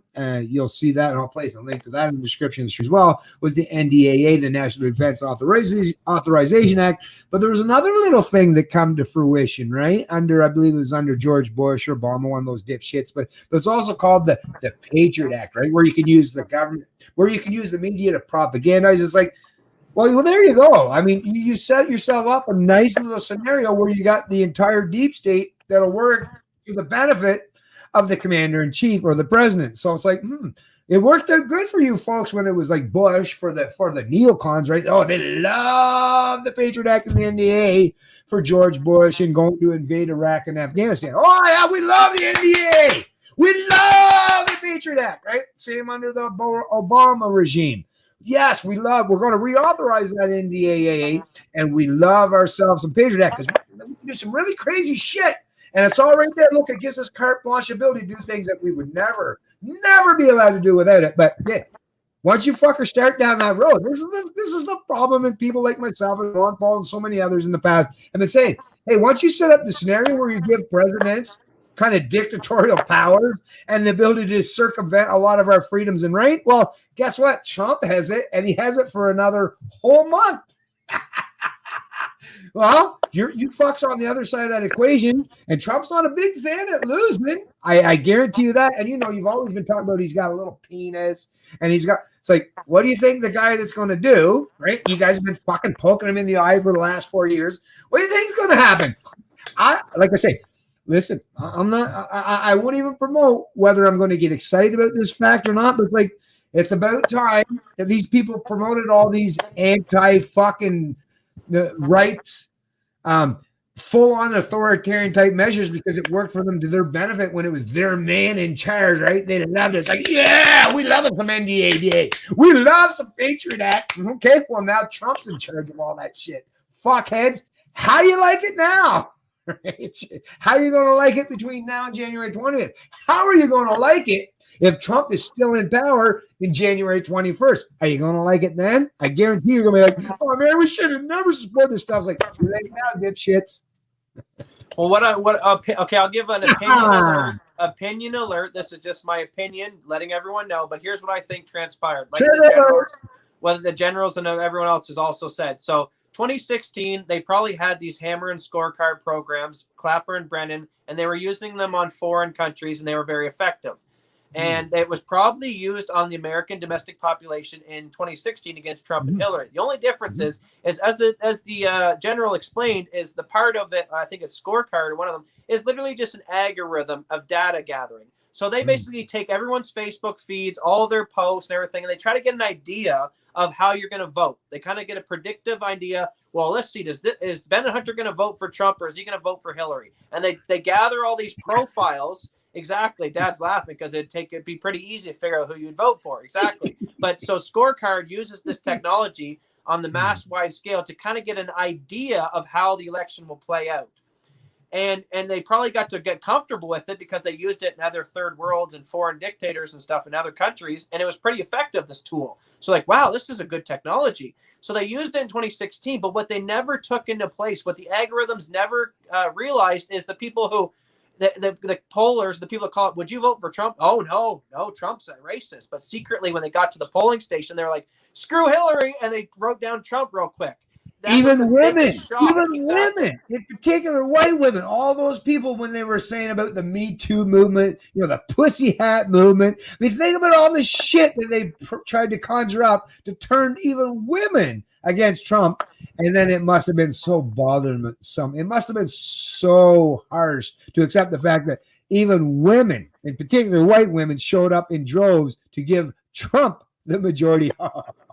I love that alone. That alone. And you can't take that away. You can't take that away. You can't wipe out, you can't erase that reality. And you're never going to make me forget the fact that even white women said, fuck you, Democrat, you socialist piece of shit. We don't want your little penis, your little clamoring for power. We reckon that's one thing women, most proper women, right? If they're actual genuine women, it's like they don't like weakness. They smell weakness. They can't stand weakness. Because think about it. A woman is someone that's looking for someone to be the provider and security in their life, right? So sorry, Biden and Camilla and all you fucking losers, internet dipshit, is you're not going to win this game, even if you think you've won politically for a short time frame. Like I say, even women aren't going to have your back if you're promoting and supporting weakness. It's not going to happen. But anyways, I'll just so that night 2016 happened, and then even the first night Hillary didn't even come out that night and concede to Trump. Even her own staffers were leaking that she actually went and was drinking, and she was so miserable and depressed and upset, and she's probably screaming at people going, what the hell, folks, we had hammer and scorecard, what the hell happened? We've had this in the bag for Bush, for Clinton, all the way back to my husband. How the hell are we losing the power tonight? And she lost her shit, and like all the generals said, that from that point forward they said never again. We have to be way more careful. We can't rely on these programs that we thought were going to be so effective. We need to be more vigilant with this. So this is what started the Russia collusion. Trump's a Russian agent working for Putin, which we now know through all the Steele dossier and all that being declassified, that it was Hillary Clinton who paid for that opposition research that led to the investigation into the Trump campaign. Now, why would Hillary Clinton and Barack Obama and Clapper and all them want to spy on Trump as he's coming into the office and while he's in office? Because they want to know, what the hell, is he going to dig up dirt on us and put us in jail? So they have an invested interest in spying on the man, because they want to know, shit, how much dirt is he going to see on the White House? Was wiped clean. I mean, that alone just tells you so much. If someone's willing to be preemptive and hide in all these things, like, come on. You can imagine what kind of shit is underneath that carpet, right? So I don't know what to tell you, folks, but yeah, this stuff is actually very important, and I'm really glad that Matt he does. My son, I'll tell you, that's what I love about these kind of conversations and dialogues, is we need to push back against each other. As much as I initially didn't I was kind of highly suspect. I don't like getting into conspiracies, as most of you folks realize, but I'll tell you, this stuff, as you've seen, he brought the evidence, folks. And that's the thing. If you got evidence to back yourself up, if you can articulate your message, then I, for one, am willing to accept and digest it, at the very least, to make it so that it's thought-provoking and makes me think about things a little bit more critically. And you know what? That's what I expect that most of us should do. Right? Just don't fall or roll over, even if you align with the opponents, right? Even if you're a lefty, don't just fucking lay down and roll over that quickly. Like, even as much as I'm a supporter of anyone that challenges the status quo or establishment, I still poke and prod at the fucking Trump regime and the Trump narrative. It's like, I don't want to be susceptible for falling for any bullshit. That's all I ask and require of anyone that watches my stuff. Just at least allow lots of different information to be presented to you, so that at least one thing I will say, by giving many multiple variances and perspectives on all this stuff in terms of politics, at the very least, if the one thing it does for me, and it should do for everyone, is make you think more about this stuff. Because if you're just given one-sided narratives all the time, you're like, well, I know the truth. I don't have to question it, right? But if you're given all different perspectives, well, it makes you stop, pause, and think, maybe I haven't got it all figured out yet. Maybe there's a lot more to this story than I actually know. And you know what? That's all I really ask at the end of the day. Just don't be so goddamn dead set and sure yourself when you're talking about perspectives from people that you don't know personally, or narratives or propaganda espoused by people that you don't know personally. Because you don't know that, at the very least, be willing to accept that there are other people who are going to offer you completely different dialogue, scenarios, or perspectives. And if you're willing to introspect and digest and dissolve all that stuff, and then think about it critically, well, I think if you're doing that properly, that you end up in the same place I am and where Matt's at, where I just don't have blind faith in anybody, which means I have to constantly test the hypothesis against the things that mean most, which is it resonate with giving people genuine freedom? Does it actually adhere to the principles, the fundamental aspects of liberty? And am I given economic freedom? Are my social policies allowed that I get to think for myself, or is someone else forcing their opinions upon me, right? Those are all important aspects of this. And if you haven't been given the ability by those that you follow to think critically about these issues, and they're trying to jam their thoughts down your throat, then at the very least, even if you align with them because it benefits you, you should at least question it. If someone's constantly feeding you a diet that only benefits you at other people's expense, come on. A wise person at least questions, does it really mean that it's the truth just because it benefits me? Or am I just willing to accept it by the sheer fact that it benefits me? Yeah, and so back to what I was saying, I think so 2016 they dropped the ball, it threw them for a loop. Hillary Clinton probably had to pick her jaw from the floor that night, and they had to reevaluate. Then you see what we call the soft coup, which was, like General Flynn said, the financial pressures, the media manipulation, any other dirty tactic they could to try to get Trump to just walk away and say, you know what, this is too much hassle for me and my family to be in office. That didn't work. And this is where a lot of people, I'm a libertarian and my dad's libertarian. We actually don't like government. At the end of the day, we want less government. And Trump is not that type fully.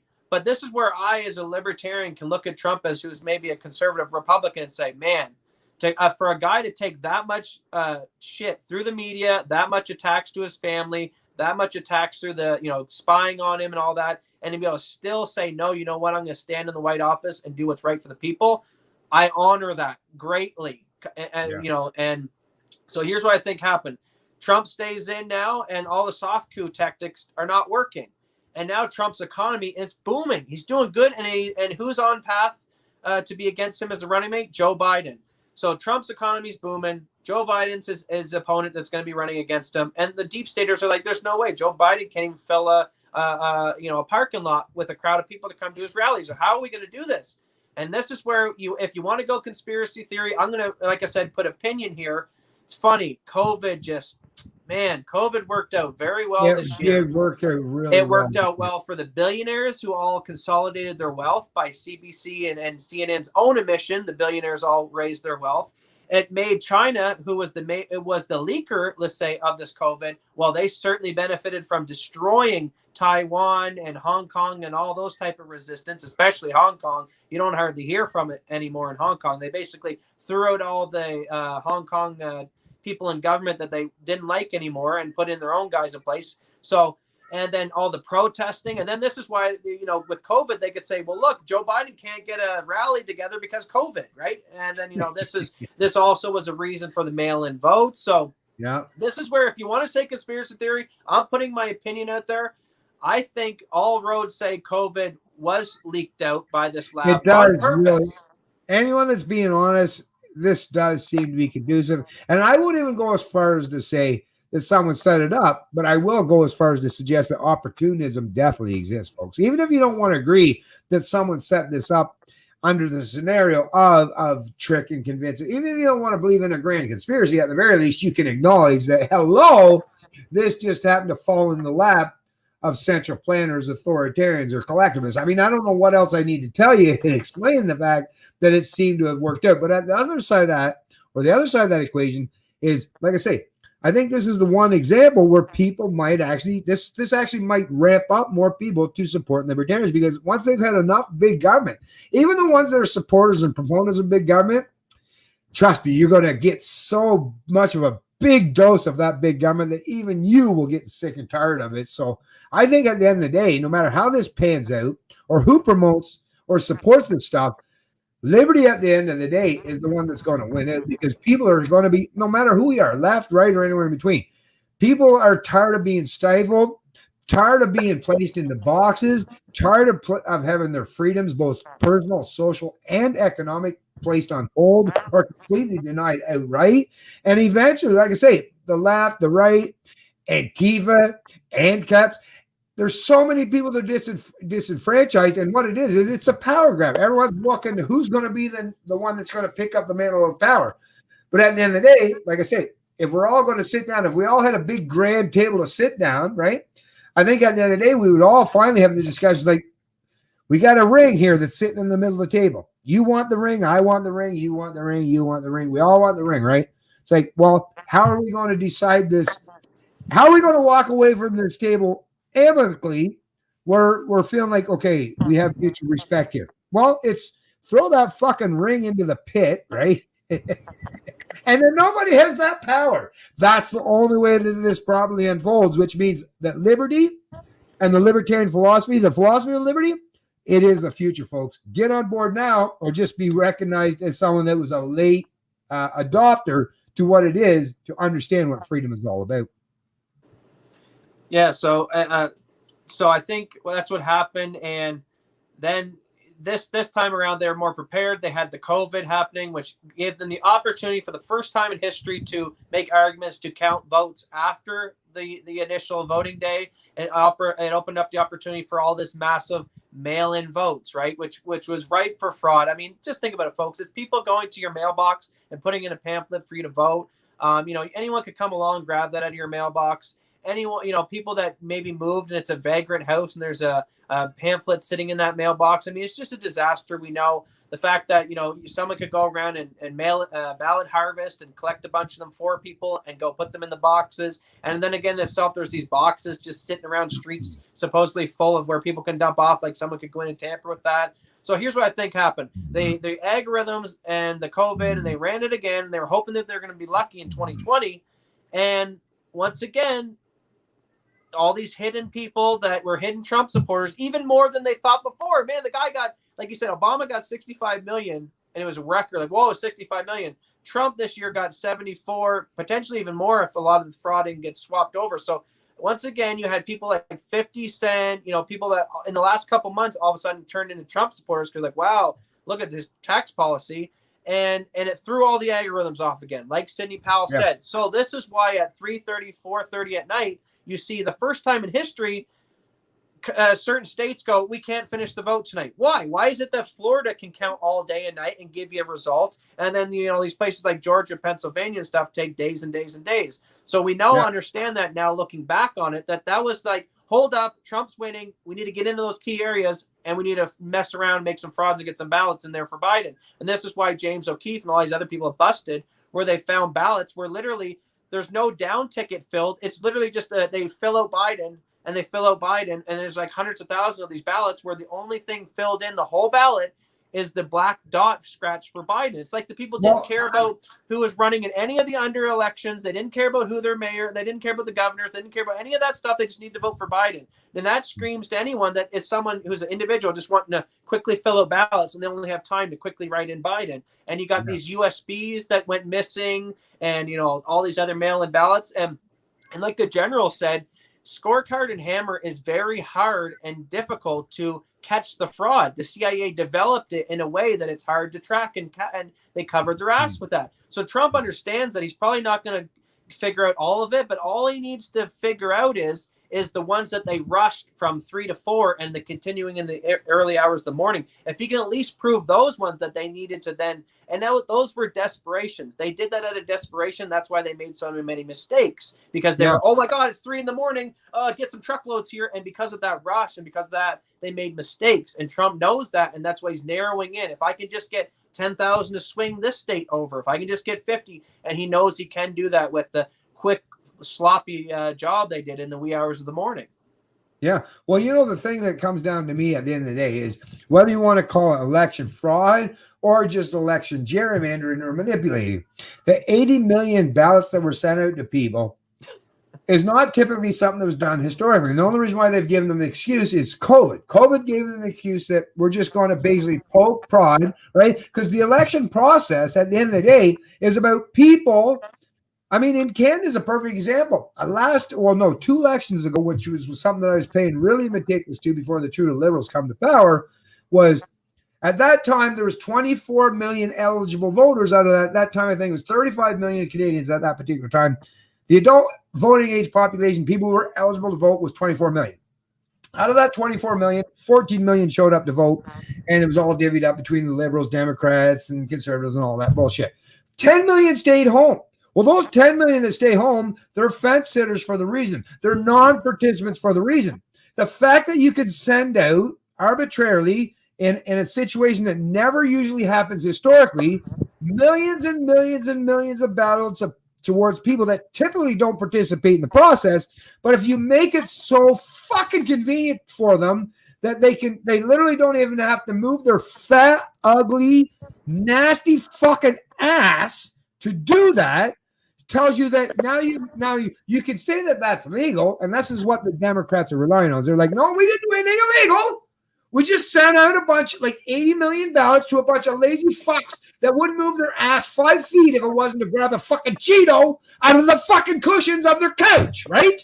These are the kind of people that you're talking about. People are so lazy, so inept, so unthinking that normally you don't want these people. Matter of fact, usually we're applauding. Thank God they didn't participate in the voting process because these are idiots, right? But the Democrats are like, but those idiots, they support us, which tells you a whole lot about the Democrats, right? So they're like, no, we need these idiots, these losers. We need them. We need their numbers. No, we don't need them to think. We just need their numbers, right? That's the problem that I have with it. Is if you could, like I said, if you could just use the bully pulpit and like the gang mentality of just having the biggest gang, and that's really what it is at the end of the day. So all these legal arguments, how they're going to be played out throughout the courts, I don't give a fuck. To be honest with you, I don't give a fuck about the Trump team, the Obama team, the Biden team. I don't give a fuck all these judges, because in reality, I don't need no one else to tell me how to think about this. When I hear how this is played out, this is deceptive. This is underhanded. This is something that has no historical context other than the fact they're trying to manipulate the votes. They've used the media. They've used the establishment. They've used institutions of the deep state to keep promoting this fact that Trump's a fascist. You need to get rid of him, right? But the fact, even if you could show with clarity that Biden won by sheer numbers, well, that once again, it does not validify anything for me.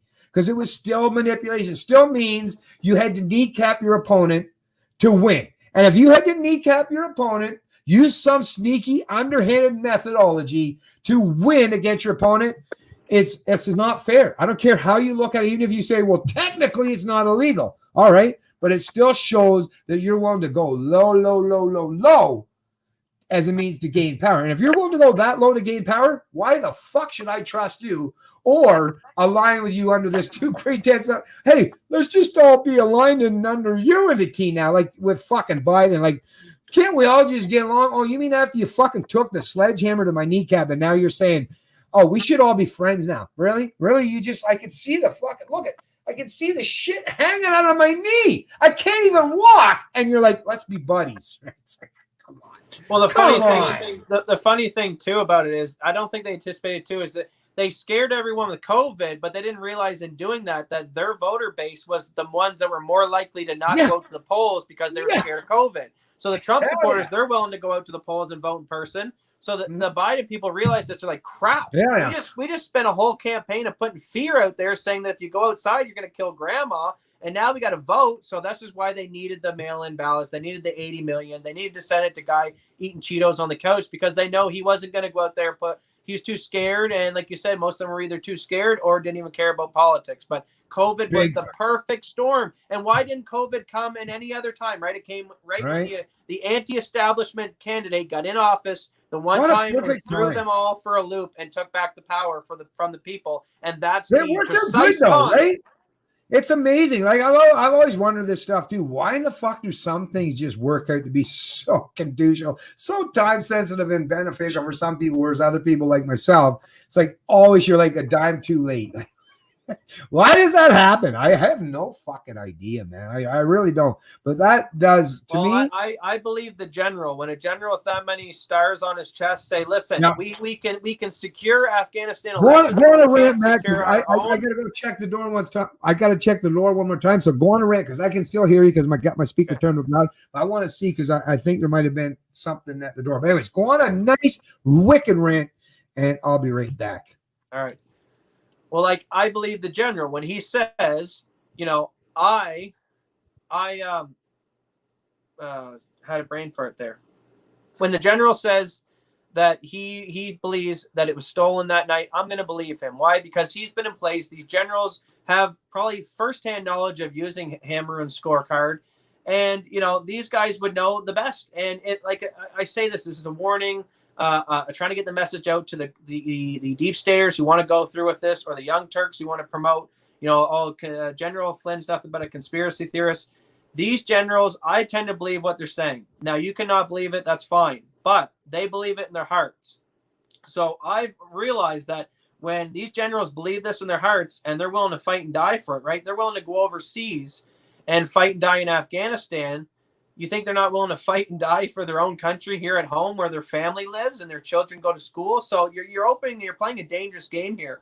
And back to what Flynn said also about, we can spend millions of dollars securing Afghanistan's election, but yet we can't secure the election here in America. So like he said, it's obviously done on purpose. We know this, the deep state has been in power for so long.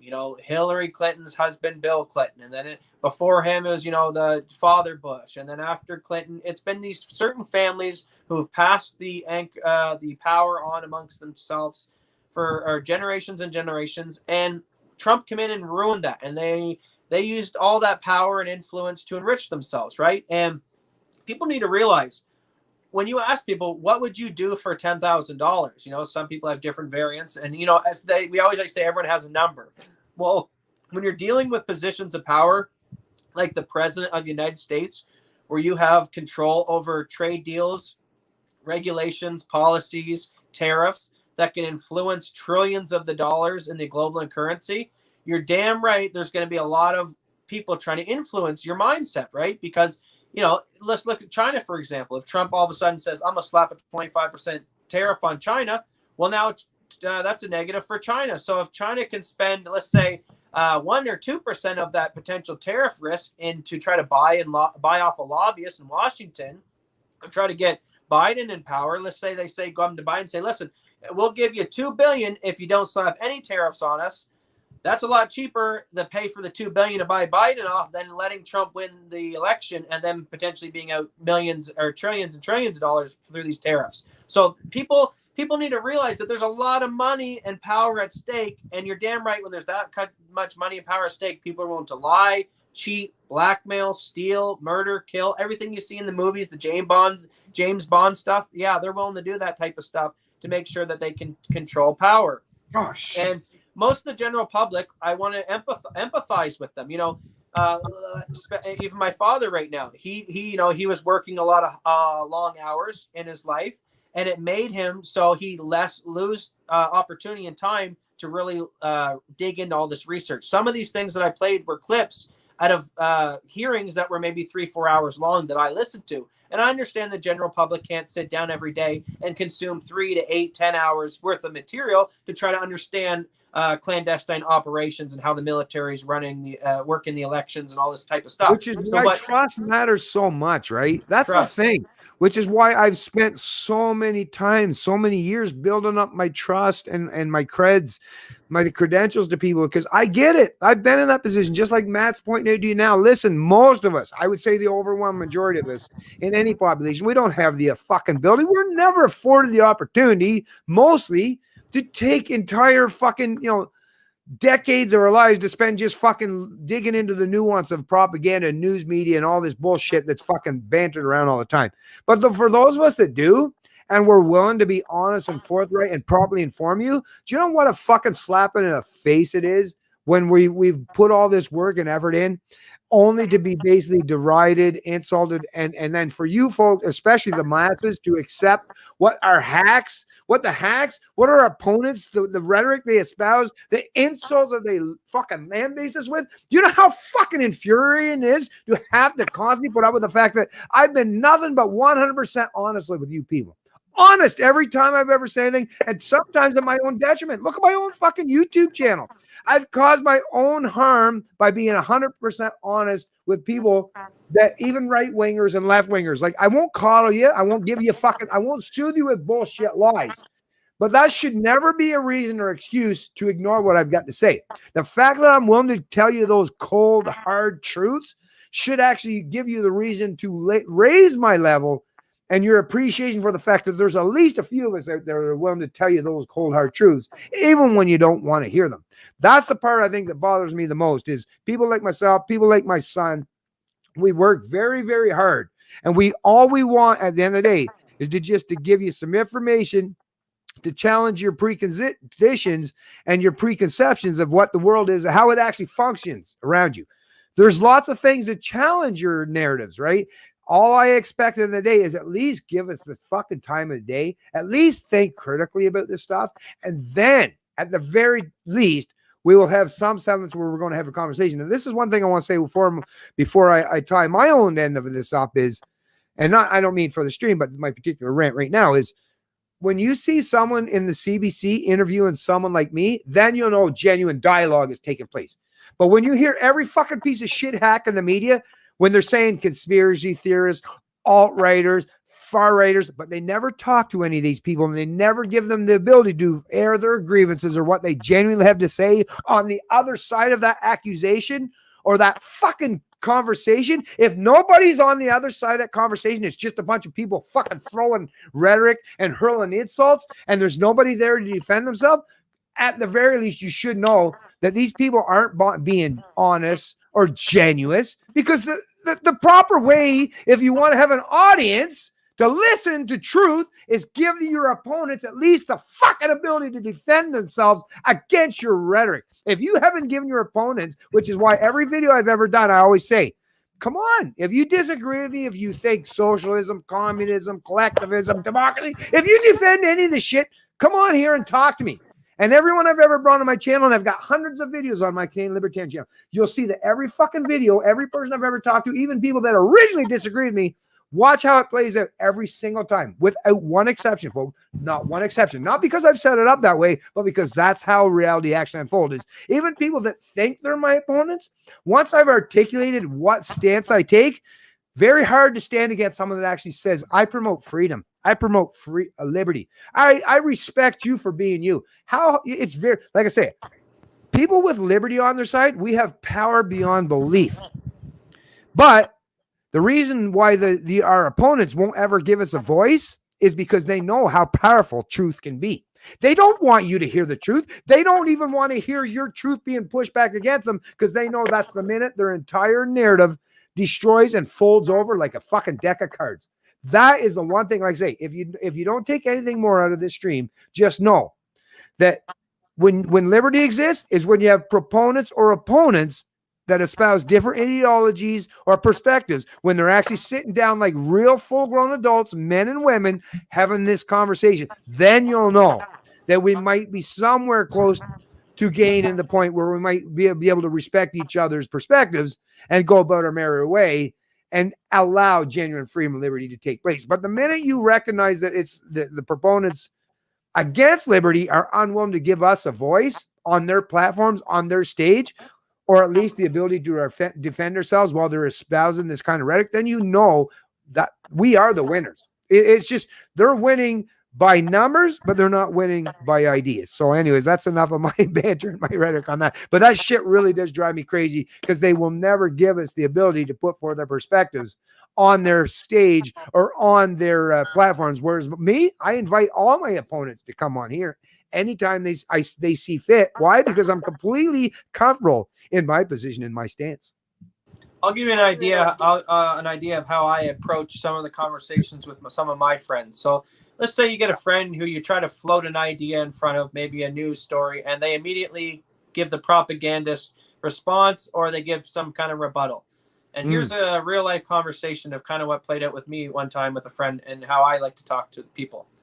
Right on. You would never go into a doctor's office and never done any kind of surgery in your life and argue with the doctor how to do open heart surgery on a person, right? You understand the value. Could you imagine, right? You understand that the doctor obviously has done more training, has took more time out in his life to understand how to do these things. The same way, you hire a plumber to fix your toilet, you hire a mechanic to fix your car. So you need to understand someone like me or my father who makes it their job or puts hours in a day to study this material, and maybe you only have, because you're working, you're running a house, you have children running around, and you're so busy, and you got maybe an hour to yourself every day to consume the news.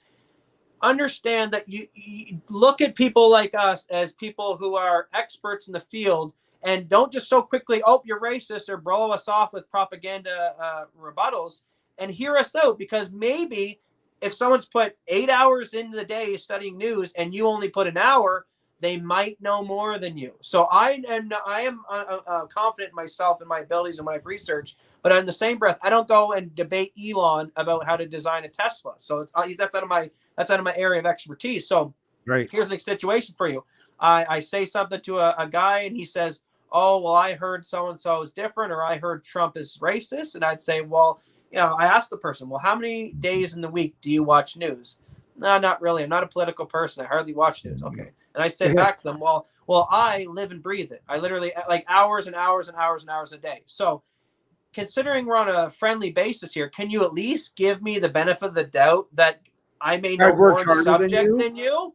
It's not an ego thing. It's just knowing that, well, if I spent 9 hours, say, studying if Trump was a racist or not, and you read an article that he was, and maybe you should hear me out.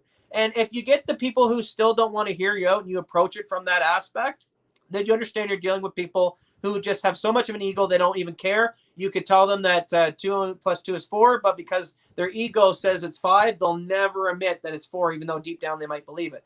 Those people are useless feeders. Move on to the next one. It's the fence sitters. It's the people who are willing to hear you out. So if you run into people in the public, if you're in an elevator, if you're talking to a friend, a family, if you're out at a store, and you get that little bit of curiosity, that's where you know you can work with someone. But don't waste your time with the people who you say, well, listen, I put 8 hours today in studying this. Do you want to actually have a conversation? Nope, you're racist. I believe what I believe. Well, then don't bother with those people. And we're not going to need those people. We're going to take back freedom, the republic, and liberty without them. They're useless feeders. Oh, big time, Matt. You're just really saying some stuff that really resonates. And like I say, I hope it works for a lot of the people that watch this stream eventually, because these are so many important aspects. And it really, to me, it's so profoundly important. And it kind of bothers me that we have such a small audience because, like I say, we work so hard. But hey, it is what it is. So let's not get down into the negative aspect of it. But anyways, I was just trying to think about what we want, where we want to go from here.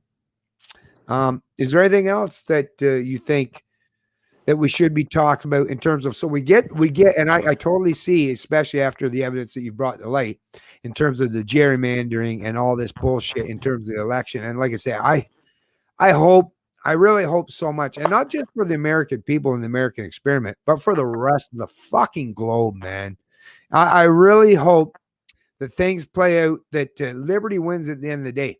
And as far as I'm concerned, at this point in time, it could be absent Trump, but the only way, as far as I'm concerned, if it's absent Trump, it means the Libertarian Party of the U.S. escape power. But at this particular time, the only way liberty has a chance, although once again, that's short-term thinking, actually. Liberty would have a chance if Trump gets if Trump gets to stay in power. But then there's another side of me that does this reflection of maybe 4 years of a Biden administration, although I don't want to deal with it. I can't even imagine how this is going to play out or unfold. But I'm starting to think, all these fucks that think they want Biden and they want collectivism and progressivism and authoritarianism, I guess just like your kids that think that they want something that's bad for them, right? It's like, maybe you should give them what they want. I don't know. Maybe give them an extra dose of what they want. Maybe let them go full on retard with their thing, and maybe that'll be the way that'll give us a backstop, so that then they'll pivot towards liberty. Once again, I'm just pure speculating here, but let me give a rebuttal to that. So the only downfall I probably need it. Yeah, the only downfall to taking that route is it may get you quicker to the principles of liberty, but unfortunately, taking that route means people like me and you end up in gulags majority of the time. We won't end up gulags, Matt. Me and you, we won't end up. We'll probably be in shallow graves. Yeah, but I know I won't be in a gulag. I'm just saying, usually when the communists, for sure, but a gulag, hell no. No, you're never going to get me to the gulag, because I'm going to do something before we ever get to that point. So anyways. No, but what I'm saying is, if Biden gets in, the lockdowns. I don't work in gulags. Yeah, but no, what I'm saying is, if Biden gets in for another and beats Trump, and all these disenfranchised patriots feel like it was stolen from them, that's going to lead to a lot more bloodshed in the Civil War. That route versus Trump gets in, does what he needs to do, puts the clandestine operations in effect, gets the military to round up and indict the people who are responsible for a lot of this stuff. And most of the Antifa types and stuff will probably go back to their mommy's basement for 4 years and be keyboard warriors. I doubt they'll cause a little ruckus. They'll rough up downtown. They'll bust up some stores. But I worry that, like you said, if it goes Biden in and it's the Patriots who feel disenfranchised, that's a lot of bloodshed, and I don't want that route. So I think as much as it'll get a lot of people maybe stirred up into more liberty, give me something to do. Yeah. As much as the boredom would completely subside, and it'd be like, listen, this is the thing that our opponents don't realize. It's like people like me that love not just competition, but I love everything that's daring, everything that's scary, all those things that the leftists are like, oh, I'm so. It's like, what you people, my opponents don't realize that I fucking live off of that shit, man. I love anything that challenges me, anything that breaks me free from my current mold is like, fuck, give me that, because I love to challenge myself. This is, I think, the biggest thing. I think that I probably the most important thing I've said in this entire stream, to be honest with you, is my opponents don't realize how much I thrive. People like myself thrive on competition. It's sad for these people to not know this. That's like, you can play this game, but at the end of the day, trust me, I am so fucking driven that I will not, even if I died, I'd be turning over in my grave trying to still fucking, it's like, I don't get it, because I know they're not driven by the same. Well, I mean, just like a rat backed in the corner. What? Even that little rat, tiny little fucker, but watch how fucking crazy that other thing will fight. It'll punch so above its weight to be like, what the fuck? Are you sure that's not a fucking dinosaur? Right? Like, but this is what I mean. People that are backed in a corner and the only thing they have to gain their freedom is to fight like there's no end, like there is no tomorrow. It's like, once you place people in that position, do you not realize that that's what you're going to get? And all right, no, but I'm not joking around here though, but I can punch pretty good. So if you back me in a corner where the only thing I have left at my disposal is to fight my way out, it's like, now you've placed me in the position though, even though I'd never wanted to be that, I'd rather just do my thing. See, what people like myself have taught ourselves over the years is I have this ambition. I have this thing that's fucking constantly here. But what I do normally is I like racing my bikes, my cars, my four-wheelers. That's the thing that gives me my ability to to alleviate my competitive side, and I can keep that side of me in check. But now you've eliminated all these abilities for me to keep my competitive side at bay, where I'm being a reasonable human being, and you're ramping up to the point where it's like the only thing I have to be competitive with is might makes right. It's like, okay, I guess, but trust me, you'll fucking lose on that fucking equation every single time. And even if I lose, I'm willing to accept the fact that I lost, even if it means I died, but I've died doing something that I fucking love. I'll die with a heart on, folks. Just like when Mike Tyson was saying when he likes to, right?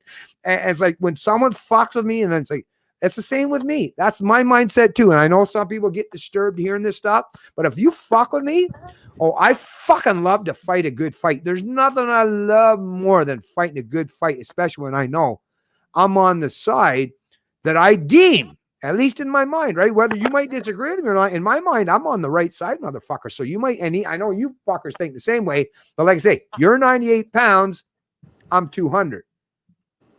And I've fought so many times in my past that I've built up a lot of resilience. I've got scars. I've got scar tissue all over my body. So it's like, who's going to work out better with that?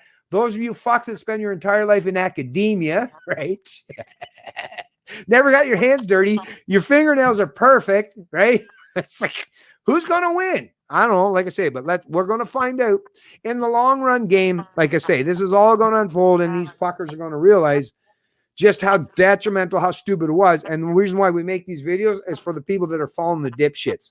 For the people that are following the collectivists, I know they're trying to promote this stuff where you can punch way above your weight, that even though you're 98 pounds, that you're somehow, they're trying to tell you that you're like 300 pounds, right?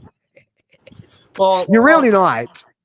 Well, a lot of people, majority of people, under high pressure environments crack, and a lot of, materials in the natural world crack under high pressure. But there is this thing that diamonds form under high pressure. So, there's certain people like the General Flynns and stuff, and the normal people who would crack under pressure, that these truly rugged individual men who actually form into diamonds. And like you said, under that pressure, become even more honorable. With the diamonds in the rough, baby. Exactly. So, and isn't it funny? Let's just segue. Isn't it funny? Remember how the media was floating around. Like Hillary was saying, you know, don't concede Biden if Trump wins. So they were already prepping the floor for that.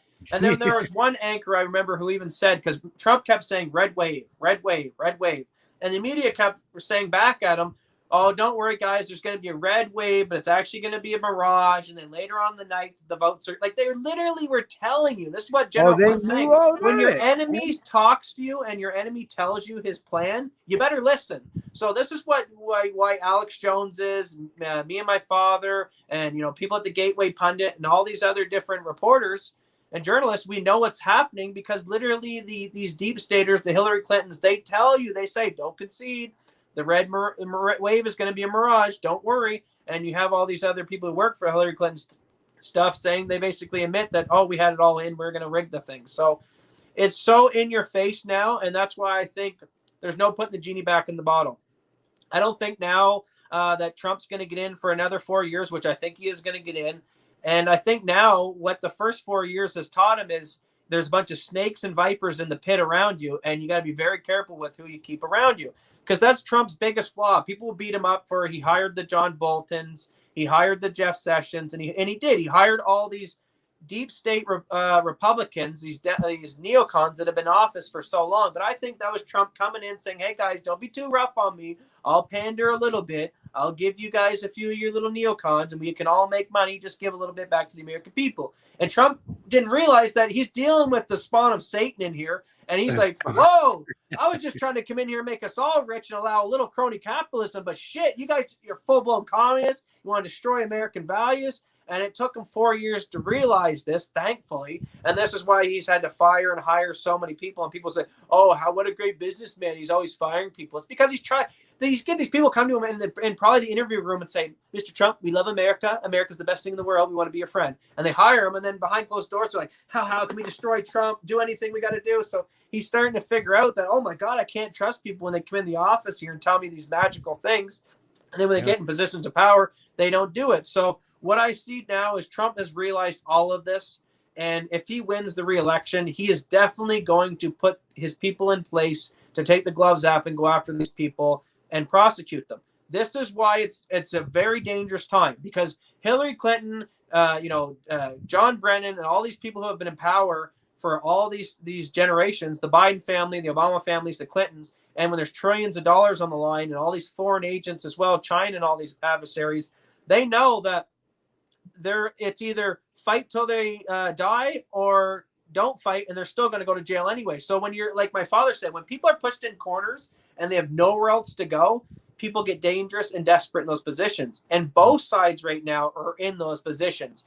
The left and these deep state Democrats, as Trump, gets closer and closer to the indictments, they're going to get more and more desperate. So if everyone thought 2020 was exciting so far, hold on to your hat, because, when the indictments start coming, that's when things are going to get really desperate. But I hope Trump needs to realize that at the end of the day, I kind of think, though, when I look at these Rothschilds or these Hillary Clintons, when you actually look them in the eye, they're pretty weak individuals. Yeah, they get they get their minions to go out there and fight the wars. Rhetoric. But if you punch them right in the face, they would crumble in a second, because they're super weak individuals. So what I'm hoping happens is they've been got away with so much for the last 50, 100 years, and nobody's ever been indicted, that I'm hoping that as soon as Trump indicts one or two, maybe Hillary, pick a few that are send a big message. I'm hoping the rest of them just run coattail, because this is the first time in history that someone's actually put them in a jail cell and they're like, oh my God, wow, we could actually face jail time. And then I don't think they're actually as brave as they think and act they are.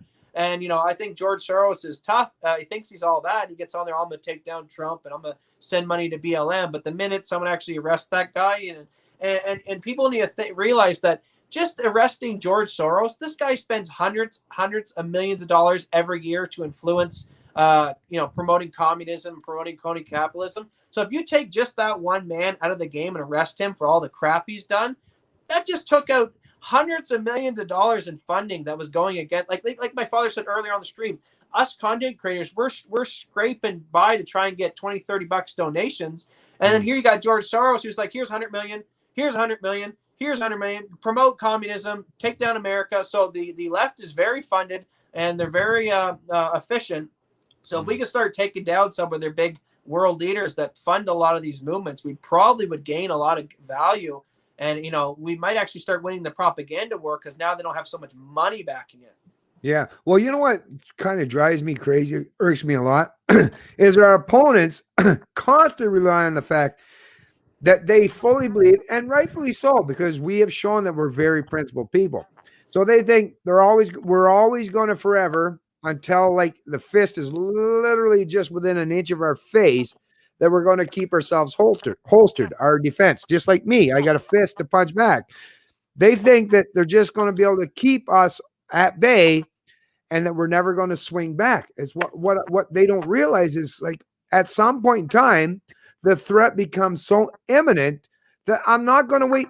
A smart person that's not just strong but smart as well doesn't wait till your opponent kicks their ass before they start to respond. This is the part that our opponents fucking first and foremost need to understand. I'm willing to talk with you. I'm willing to use dialogue. But the minute you prevented me from engaging in any conversation, which is what the left and the authoritarians have been doing in recent years, once you've made it so that it's impossible to engage in any dialogue, and all you have left at the end of the day is the fact that you're willing to swing at me, I'm just going to say that I'm going to swing back. That's just a simple fact. I don't know how you don't believe that. Now, I personally, I have the ability to hold off as long as I can possibly, just like in my real life, when I've been in physical confrontations, I never swing first. I usually don't. That's because I feel weird, because it's like, I already know I'm quite confident in what I can do when I swing. So it's like, I at the very least hope my opponent will make the first swing, and then it's like, okay, now I've got the excuses. I can unfucking load on this motherfucker, right? It's like, I'm going to give you the opportunity because I realize that you are the 98-pound weakling, as far as, like, in my mind, right? So it's like, I don't want to bully. I don't want to intimidate. I don't want to use my force against you, even though I know I can kick your fucking ass. But you got to realize that if you swing at me, and the minute I'm not going to wait till you even contact my face, right? Well, unless I'm in a position where I'm just not thinking critically, right? That might happen. But if I'm in my mindset, my current mindset, and actually thinking critically, I'm not going to even wait till you, because you might get lucky and knock me out in the first swing, right? So, but once I see that your fist is headed towards my face and I'm very observant, I have a really good reaction time. By the way, I'm a drag racer. I have amazing reaction time. If I'm functioning normally, right? In my sober state, I have amazing reaction time. So even while you're making your swing, I might hit you before you still. So it's like, I don't understand why my opponents constantly are always threatened to swing the fist. It's like, well, are you really that sure that swing is going to knock me out? Because you have to be 100% assured. Because if not, now you've given me the excuse to swing back. And if you haven't knocked me out, if you haven't put me out of my misery or knocked me down where I'm defenseless and helpless, well, now you've got someone very serious and very now well adept at using force as a means of defense against you. That's the part. And you know what? People in my actual physical world have actually learned that the hard fucking way. I don't know why these people in government or my opponents don't realize this, but they will someday.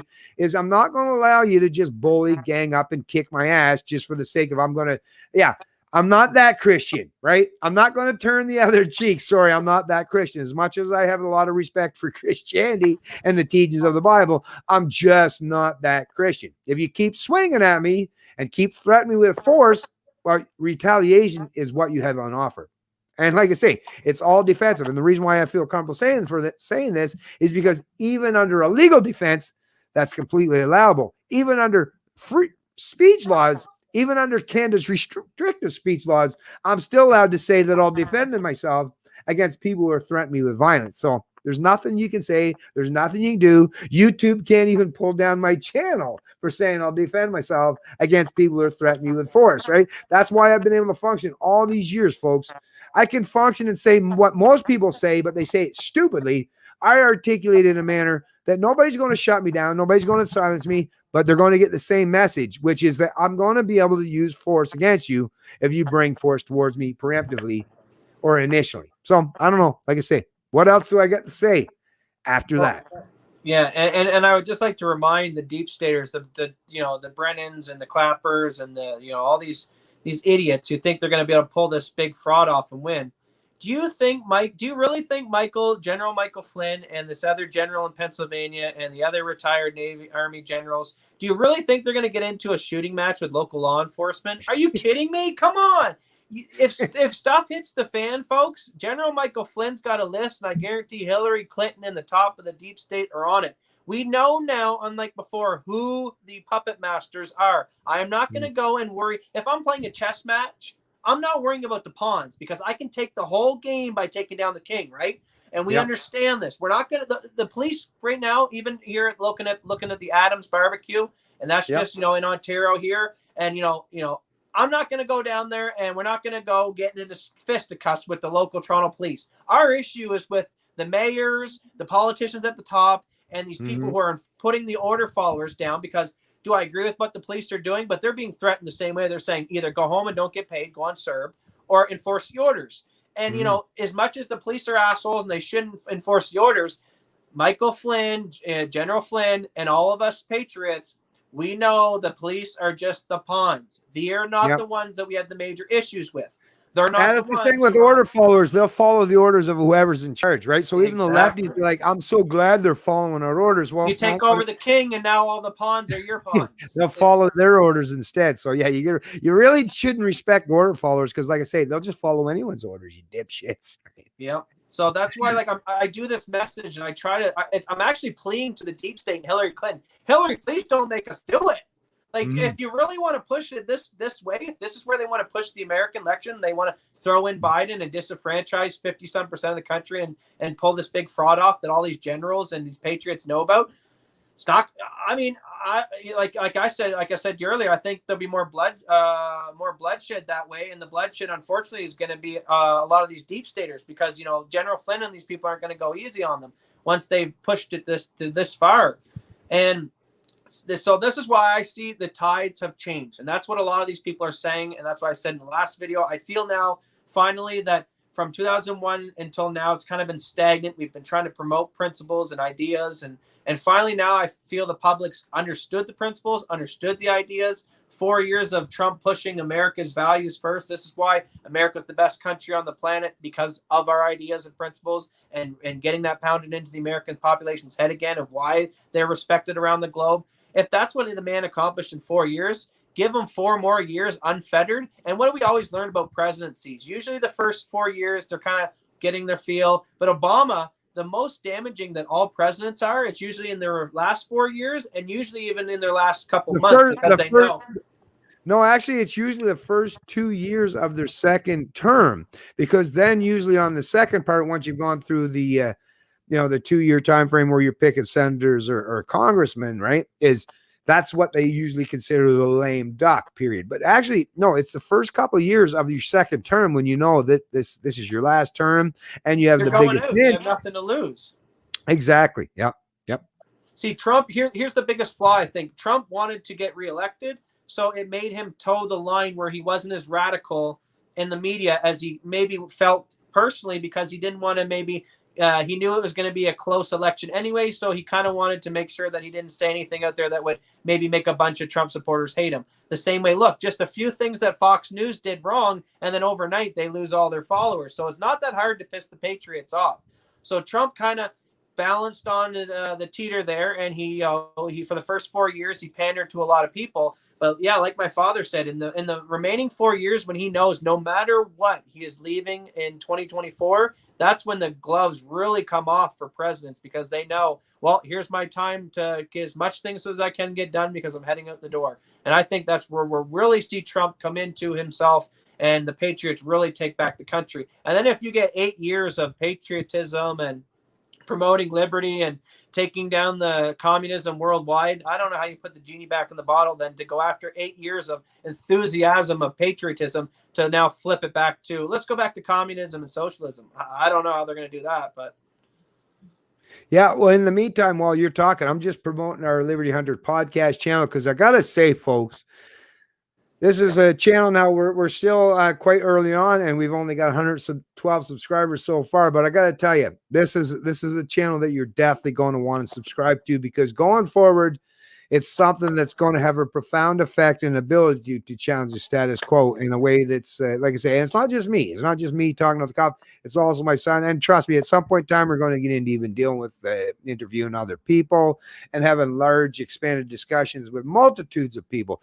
But like I said, this is something that I think is really important. And this is one thing I will say and promote that most people don't understand is how many other people, this is one thing, and I'll ask you this and just question this. How many other people do you know where you got a father-son duo? Well, I can say there's only one that comes off of the top of my mind, right? In terms of a father-son duo that are not just libertarians, but massive and amazing fighters for freedom and liberty.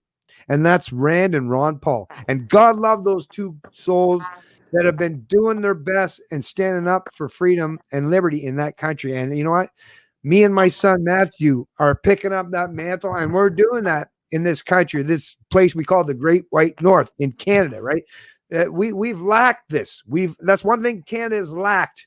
You know, we've got lots of resources at our disposal. Canada is a land of resources, but the one resource this land has been absent and didn't have up until now, but they fucking have it now, is a father and son duo in this country who are willing to not just stand for the philosophy and the liberty, but to fight staunchly to defend them. And, you know, this is a really important thing. And not many people have that on offer to say or suggest. And if you disagree with what I got to say, then just point out all these other father and son duos or teams that are putting themselves out there personally to stand in defiance against the establishment, the status quo, for the sole purpose of defending individual rights, freedoms, and liberty. I'll ask you that, folks. This is a very amazing channel, even though we're not necessarily recognized as of now. But trust me, time is still unfolding, and there's still lots of time for what our message is to resonate with a whole substantial portion of this population. So if you haven't already, please hit the subscribe button. And if you hit the subscribe button, don't stop there. Make sure you click on that bell icon and get yourself notified of all of our uploads, because you have the option to get notified of basically no uploads, some uploads, or all. And if you hit the all, guaranteed 100%, you're going to get notified every time that we create and initiate a brand new live stream, and guaranteed that you're going to hear information that you're not going to hear from too many other sources on this planet or in this country. So please take the opportunity, like I say, to get on board early and start supporting this channel, because like I say, our prominence, our presence, and the acknowledgement of what we stand for is going to become more prominent over the years, over not just actually days, weeks, months, but like I say, over the years. Because freedom, at the end of the day, no matter who you are or what side of the political aisle you resonate or align with, freedom is what matters most. So please get on board, and like I say, help our channel by subscribing to it, supporting it, sharing it, and sharing this video. Because like I said, obviously what we had to say in this video, obviously what Matt, the work he put into making sure that he brought all this information and exposed that to you and brought it to light. This man didn't just work for no reason. Give him, the credit that he deserves, and help share and expand on the knowledge that he's brought to you, right? Don't be scared. Sure, you're going to have some opponents that are going to call us conspiracy theorists or far righters or alt-righters. Let them do their shit. Like I said, let that slip off you. Be your Teflon Don, right? That's one thing I respect about Don, right? The man himself, Donald Trump, is you can throw all the insults, hurl them at you is what you want. But it's like the man's got like an invisible shield. They just bounce on him. That's why they call him Teflon Don. And you can have a little bit of Teflon for yourself if you have the willingness and the rigidity to stand for liberty, even when your opponents are lined up and fucking slinging shots and slinging arrows against you. Be willing to show that you have your own guard and you have your own defense, and you're willing to put on that shield of liberty to defend yourself. So please help out this channel and help support those of us who are doing the hard work and putting in the effort to properly inform you about the kind of shit and situation that's actually unfolding before you. Because the information age, you can't rely on the establishment, right? Those are the ones that are benefit at your expense. If you want to benefit yourself, you got to counter them and support people who are challenging them. Anyways, that's another thing I just want to get out there. But 100%. People got to support content creators like ourselves, and especially even I'll make this commitment to you guys. I'm pretty sure my father would too. That any money that goes into donations goes back into the fight for liberty. So 100%. if you want the product value, I just throw this together in my room for now. I would say the first 10 years of my activism, I was mainly a researcher. I did a little bit of things on public camera, but I usually was the guy who was behind closed doors, just researching the material, maybe put out some stuff on my social media. So I understand the liberty movement. I find that people are hesitant to go and donate to people because they don't know if they're going to actually stick with it. But if you look at me and my father's Facebook channels or social medias, we've been here for over a decade. I am taking it serious. And when I do see donations or any kind of financial support come in, it definitely gives me more ambitious to put more content out, to definitely make the quality of the content get better. And yeah, our opponents, they have no problem funding their little foot soldiers, whether it's Antifa, BLM, and all that kind of stuff. So we need to put our money where our mouth is. And another thing that I've taken on the task of doing is I also have a channel on Rumble and BitChute. Now, what I'm doing over there and what I can't do on YouTube over here, because a lot of the videos over there. Well, let's share that. Hey, we'll share those channels. Let's do that. Do you want me to share them? I sent you the link right now to my BitChute, and we can just read up my my. Is it on Facebook? Yeah, on Facebook. Okay, I'll check that right now because we got to get this stuff out to peeps. Okay, so I see there. So my BitChute and my Rumble is where you'll get the stuff that I can talk more off the cuff over there, right? I don't need to worry about censorship. So over here on YouTube, we do self-censor some topics. And today I'm actually worried about this podcast because a lot of the clips that I used before, the mainstream media doesn't want to cover a lot of them and have censored them. So this podcast, it may very well be deleted and censored the minute after we wrap up here today. So it will be backed up on Rumble. It will be backed up on BitChute. And this is why it's important to go over there and make sure you subscribe so that we won't lose this stuff in the memory hole. And I think my father's working on pulling it up over there. And while he is, I'm just going to quickly Actually, not only is it going to be backed up, because me and Matt have decided to once again pay for StreamYards. And thank you, StreamYards, for this option. I really appreciate it.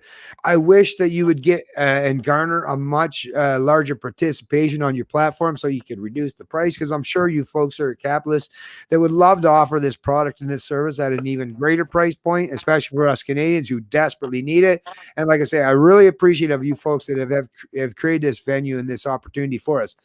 But the one thing I'm really respective of StreamYards in terms of paying for it. Now, when I'm just getting my 20 hours for free, and once again, thank you, StreamYards, for offering the free service where you do at least give us the ability to promote your platform while also being able to simultaneously use it for 20 hours a month. And like I say, I've used it and I've taken the generous ability to be able to use your platform freely. And thank you very much for doing so. And I will mention, though, I always do promote and support your channel or I'm sorry, your platform. But now we have the ability. So even though this stream has the ability for YouTube to demonetize and delete it entirely, which me and Matt have already had to suffer in this channel. We've already had one of our videos completely deleted by YouTube. But you know what? With the fine folks at StreamYards, that will no longer happen, because now that we're paying for that service, and we'll definitely need some financial support to be able to continue to do that going forward. Now, this actual stream, it's being recorded in real time for us right now. And we have the ability to keep this on record, download it, and archive it so that nobody is going to be able to deny our voice or our ability to reshare and upload this on alternative platforms going forward. So thank you once again to the fine folks at StreamYard. And like I say, I hope at some point in time we can get to a lower price point, but thank you for at least being the kind of people who put this kind of service and initiative out there. Because once Google Hangouts went down, I didn't know where I was going to pivot or turn, right? There was very few options available to people like myself to be able to put our message out there. And StreamYards definitely came along. And these are two young gentlemen, and I got mad respect. Maybe at some point in time, actually, I should reach out to these young gentlemen. I've had small conversations with them in the past and bring them on there and get maybe some of their thoughts why they brought this to the equation. And I would imagine there's probably something behind them is like, well, we just want to be able to give everybody a voice. And you know what? That's really what the internet is all about. The internet properly, in its original inception, was all about challenging the status quo of the establishment and giving everyone the ability to speak freely. Now, StreamYards is doing that, but we're seeing some of these other dominant social media platforms have now gone beyond that to the point where they're trying to like curate and editorialize what's allowed to be uploaded and shared on the platform. But fortunately, we still have alternatives out there, folks, and definitely just like me and Matt today, help support those who give us the voice to be able to do and say what we've got to say. So I'll just go and if you want to go to the about section there on my BitChute, I'll read that out for everyone right now. Okay. Yeah. And to give any idea of what I'm trying to accomplish over here. So spreading the principles of freedom and liberty, non-aggression, and property rights. I'm a researcher and a journalist. With all the modern day book burning censorship by big tech, I worry that future generations will lose out on the thousands of hours of clips, episode, podcasts, and shows that we've all enjoyed. The same way we look back at the tragedy of the burning of the Library of Alexandria and all the history and hours of work and knowledge that was gone and lost during that fire, this channel will take up the task of archiving as much golden material as I can, stuff that I personally consume and enjoy. I will use clips from creators who are friendly to people using their material, and if I have something up that the original creator wants taken down, just let me know. My intentions is not to take credit for others' work, only to admire it, to spread it, and to archive it for future generations to see. If you have clips that have been chosen, it's flattery in its highest form. This task of archiving will consume a fair amount of time and of my time. And if you wish to financially support me for putting in that work and the work I will do on my own personal videos in the mix of this channel, you can send me over and I give you a list of Bitcoin, Ethereum, Bitcoin Cash, PayPal, and all that kind of stuff to help out. So right on, basically, Matt. to summarize, again, like what I just said there is this is what I plan on doing over here at BitChute and Rumble is, it made me mad when I seen content creators like Alex Jones and others who overnight, Stefan Molyneux, who overnight lost thousands of hours of content, just completely deleted overnight. And now, for example, on my BitChute, I have a whole bunch of shows from Alex Jones from 2011. Now, that'll be great because I like to archive it from history so that people in 20, 30, 40, 50 years will be able to find that content and look at it. And you know, that's the goal over here. So, and if you look, I've already done 158 videos in 1 month. I have 93 subscribers and almost 13,000 views. So as you can see, 158 videos in 1 month averages about 5-6 videos a day. I'm very hungry. I'm ambitious. I want to do this work. And the financial support and sharing and growing of the subscription base will only encourage me to work even harder and more. And just look at my social media as a track record that I'm just not coming out of this for the first time. I've been doing this for over a decade. I'm serious, and it's time to get the information out there. Yeah, and I'll just add, so I've gone even to my own channel because I've had my own channel a little bit longer than Matt, actually probably quite a bit longer, and I'll just add that I've got a fairly decent subscription base too, but I will just add this, I have not been uploading, as you can see, my last video was June 25th, 2020, and what it is there for a long time, BitChute was really difficult to upload to, the processing wasn't working at all, and because I live in rural New Brunswick, I had really, really hard times with my internet connection speeds, taking up, consuming like almost an entire day's worth of my internet speed, which I can't just give up nilly-willy because I need to be able to produce and promote and do my own thing. So it's been a while, but me and Matt have figured out, and now that we're paying once again for StreamYards, we can set up an RT something, whatever it is, P stream. Hopefully, and we're trying to figure out, and if anyone else has any solutions on offer or are more privy in the knowledge in terms of BitChute, if you can help me and Matt in some way by helping explain to us how I can make it so that my live streams, or our live streams, sorry, when we're doing live streams, whether it's on my Canadian Libertarian channel or on this Liberty Hunter podcast channel, where we can have redundancy so that it's uploaded automatically to BitChute, that would be great. It would really help us out tremendously. So like I say, if anyone out there understands, otherwise we'll just do the hard work. We'll put in the effort and figure out if we can. And once we figure out how we can upload our live streams on multiple platforms and channels or platforms such as BitChute, that we'll have this backed up. We'll have the redundancy so that even if some of the establishment platforms decide at some point in time they want to delete or cancel us, well, you'll always be able to find our content on social media platforms such as BitChute. So like I say, if you have the option or the ability to help us out in that regard, give us a little bit of insider information or some tips on what we can do to make that happen or that a possibility, please do help us. That would be greatly appreciated and respected. So I guess I'll just give my final statement. I think we're about 2.5 hours, probably a good time to wrap up now. Sounds good. So, the crux of the video, I hope you guys understand, I approached my father about this video the other night. And like I said, he didn't have much time to see a lot of the clips that you've seen put together. So it was kind of a way that I even got to walk him through the material today as well. That was great. It was really great. And I hope you guys all got to realize that when I come out here and you see me do these videos off the cuff and I start saying things about servers and stuff, most people think I'm crazy because they don't see the information that I've researched and laid out for you today. Maybe they missed today's video. Maybe they tune into tomorrow's live stream. If we do one tomorrow, I don't think we are. But if we do in the future, maybe I start saying these things and they wonder, well, where did that come from? Is Matt a conspiracy theorist? Majority of my research and majority of my talking points, I don't just go and believe BuzzFeed. Okay. I listen to generals. I listen especially into military intelligence and that kind of stuff because these are the people who have power and actually can sway and do things rather than BuzzFeed. What's BuzzFeed do? They write articles and they try to put out propaganda. Well, General Michael Flynn has actually run intelligence programs, has actually manned soldiers in Afghanistan and the Middle East.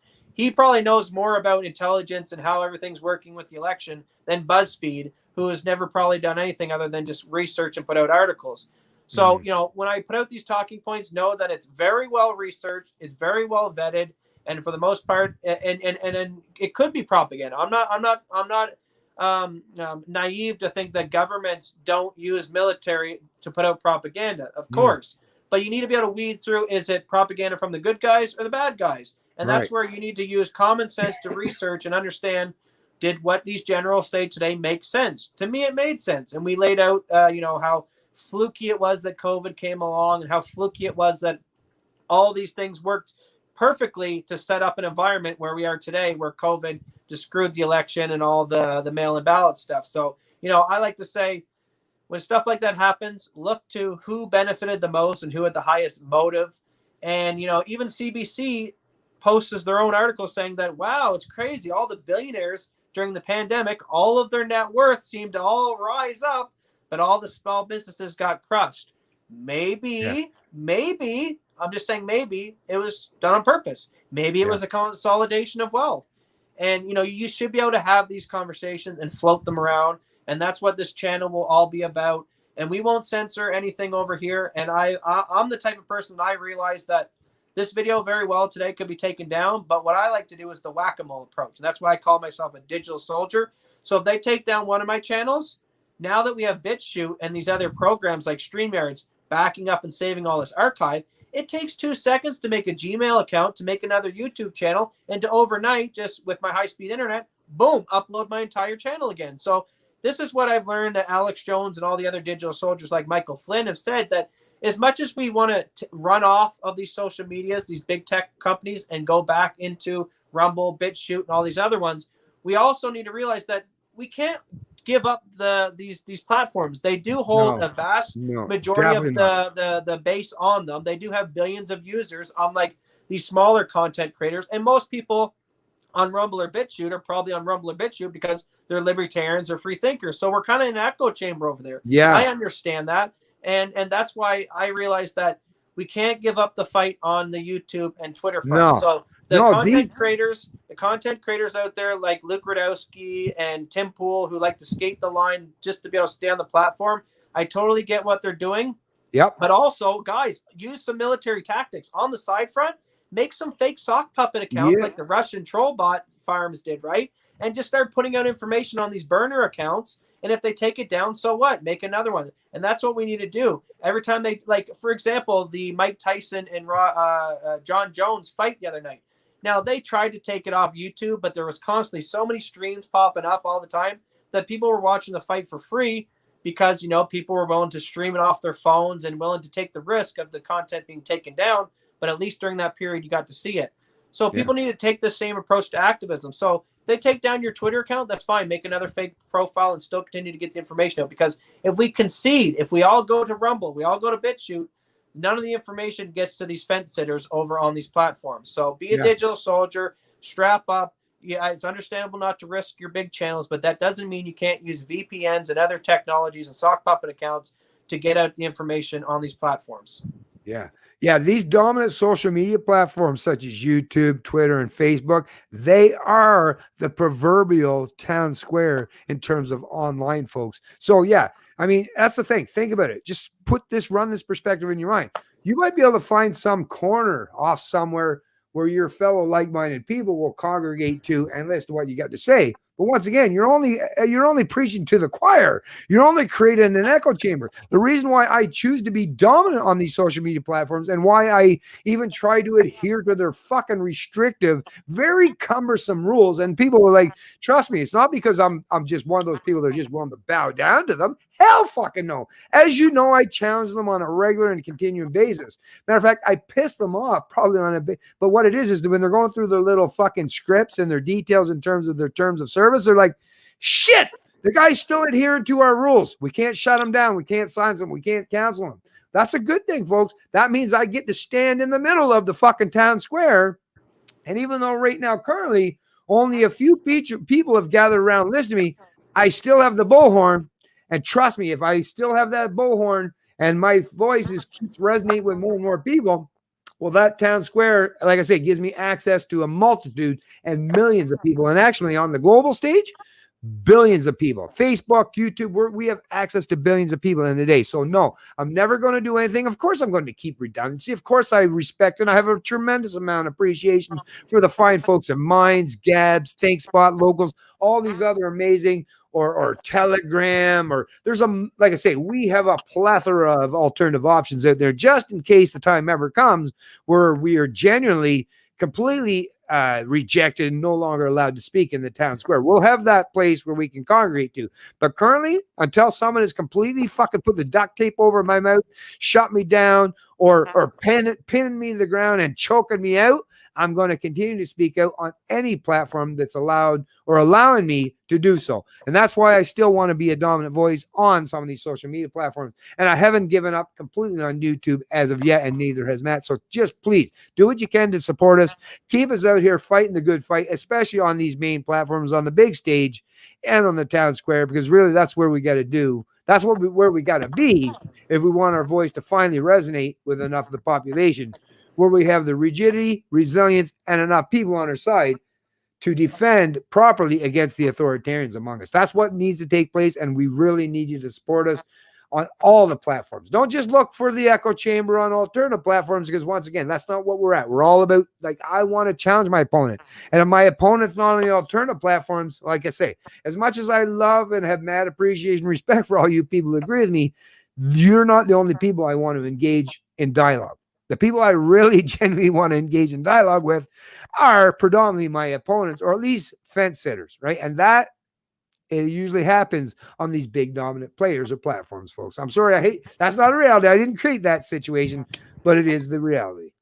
And this is a message to any of the big content creators, the Dan Dixes, the Luke Radowskis, the people who have a decent following, the Tim Pools. We are changed.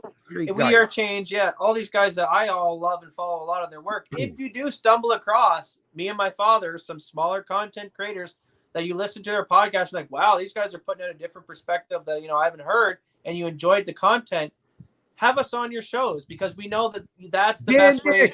James Corbin, all these guys, check them out and support them. Even though they've been kicked off a lot of platforms, they're still out there and putting their voice out. Actually, James is still on YouTube. Bad respect for James for staying and maintaining his presence there. But yeah, go ahead, Matt. Sorry. Yeah, because what I've noticed is a lot of these big content creators, they collude with each other, which is fine. If Michael Malice wants to bring his base over to Tim Pool, and then we watch those two talk on a podcast, and then now Tim Pool people go and subscribe to Michael Malice because he likes to say, and that's great. And we are growing a lot of subscribers that way when it comes to these bigger content creators. But I would encourage these big guys to also find the little channels, right? Yeah. It's those guys who That's what Dan Dix did. Dan Dix did back in the day. And once again, and let me just give this one real quick shout out once again, because Dan Dix played a key and pivotal role and even given my channel a decent presence at the time. And he did it was a top 5, what was it called? Top 5 Canadian YouTube truther video or creators or something.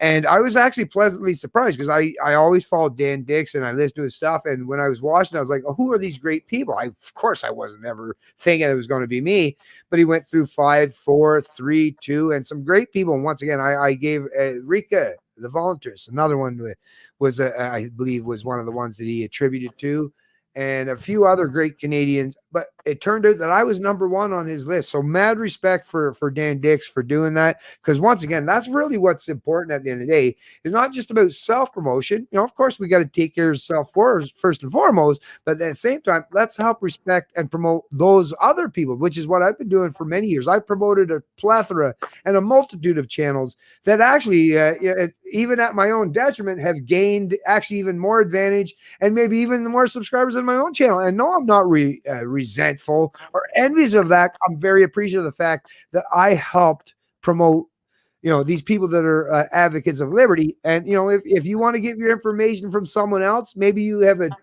particular way you want to hear things. Listen, I don't care if you're hearing it from me, Dan Dix, or Luke Rudowski, or anyone else. As long as you're getting your information, or some of these small channels, as long as you're getting some truth and some information that counters the establishment or the status quo, then that's a good thing. That's a good thing. And help support these people, because really that's the only thing that's creating some genuine balance in this world where it seems to be so massively lopsided towards the authoritarians and the central planners. Yeah, and it's the whack-a-mole effect, right? Dan Dix, I think, recently got taken down off YouTube, didn't he? Or yeah, poor Dan, man. So and he's worked very hard over these years. 100%. Hard working guy, man. Here's the message to the Dan Dixes and Luke Rudowski. And his wife or girlfriend, I'm not sure if they're married as of yet, but Molly. Shout out to Molly, too, because she's another great... Anyways, go ahead, sorry. Yeah, and the message to the Dan Dixes and Luke Rudowskis is, yeah, you guys are the big guys right now, but every time you help a small channel, it's another person that they now have to try to censor or take down. So you're constantly building up the army and building up the whack-a-mole scenario. So, the more content creators we support, the little guys are the ones that I think slip through the algorithms, right? So as much as Dan Dix has a big following of, let's say 60, 100,000 He's also got the big target. He's also got a big target, which means the censors block a lot of this information, and maybe his core dedicated 10,000 out of his 100,000 followers constantly seek out his information, but he will know that his live streams don't reflect the viewership amounts that his entire channel has in subscribers. So a lot of the information doesn't get through the firewall. But little content creators like my father and myself, who maybe have a couple thousand or maybe even 10, 20,000, we still are not on YouTube's radar yet. So we can kind of in some ways pull more viewers than you guys, because you're talking to echo chambers where the algorithms might let us get into a few fence sitters. So encourage the younger guys, encourage the small content creators, because everyone that you go, like my father said, maybe he had maybe a couple hundred subscribers. Dan Dix shouts him out. He gains thousands. And then that gave him a bunch of encouragement, and it brought a bunch of new people over to his content. And, now you created another whack-a-mole that they got to try and beat down and try to censor. So every time Dan promotes other content creators and these other big guys, you're just building your army of soldiers, and we're all flattering each other with each other's content and ideas. And at the end of the day, it doesn't matter about us. It matters about the principles, the ideas, and what we're trying to say. So I don't care if you take my video, use my video, I win on your coattails, you win on my coattails. It doesn't matter at the end of the day how we achieve any of it. What matters is we achieve freedom and how we get there. Exactly. You know what? That's about the best way that I think. I don't even have nothing to add to that one. I think Matt summarized and summed up this video perfectly. And like I say, I really enjoyed this stream. It turned out to be yet another excellent Liberty Hunter podcast. So like I said, for you folks, help get us out our information, our message out there by sharing this video and liking, subscribing, and sharing all the content that we produce and provide on the Liberty Hunter podcast. And make sure that you're out there looking forward to the next video and stream, because I guarantee we've got a whole lot more information and liberty fighting aspects that we've got that we're going to share with a multitude of people. And we're not going anywhere, folks. It's not like we're going to ever give up this fight. This fight, that's the thing with freedom and liberty. It's a fight that you take right with you to your grave. So it's a long-standing project, and we're not going anywhere anytime soon, no matter if it's one person or a million people that are watching this. So we'll see you in the next stream. And I'm going to enjoy the time in between, because I'm going to get up to speed and get more informed about more information. And so is Matt, to make sure that you're properly informed and understand what it is to be a free human being on this big old cold blue planet that we call Earth. All right. Salute you generals out there. Keep up the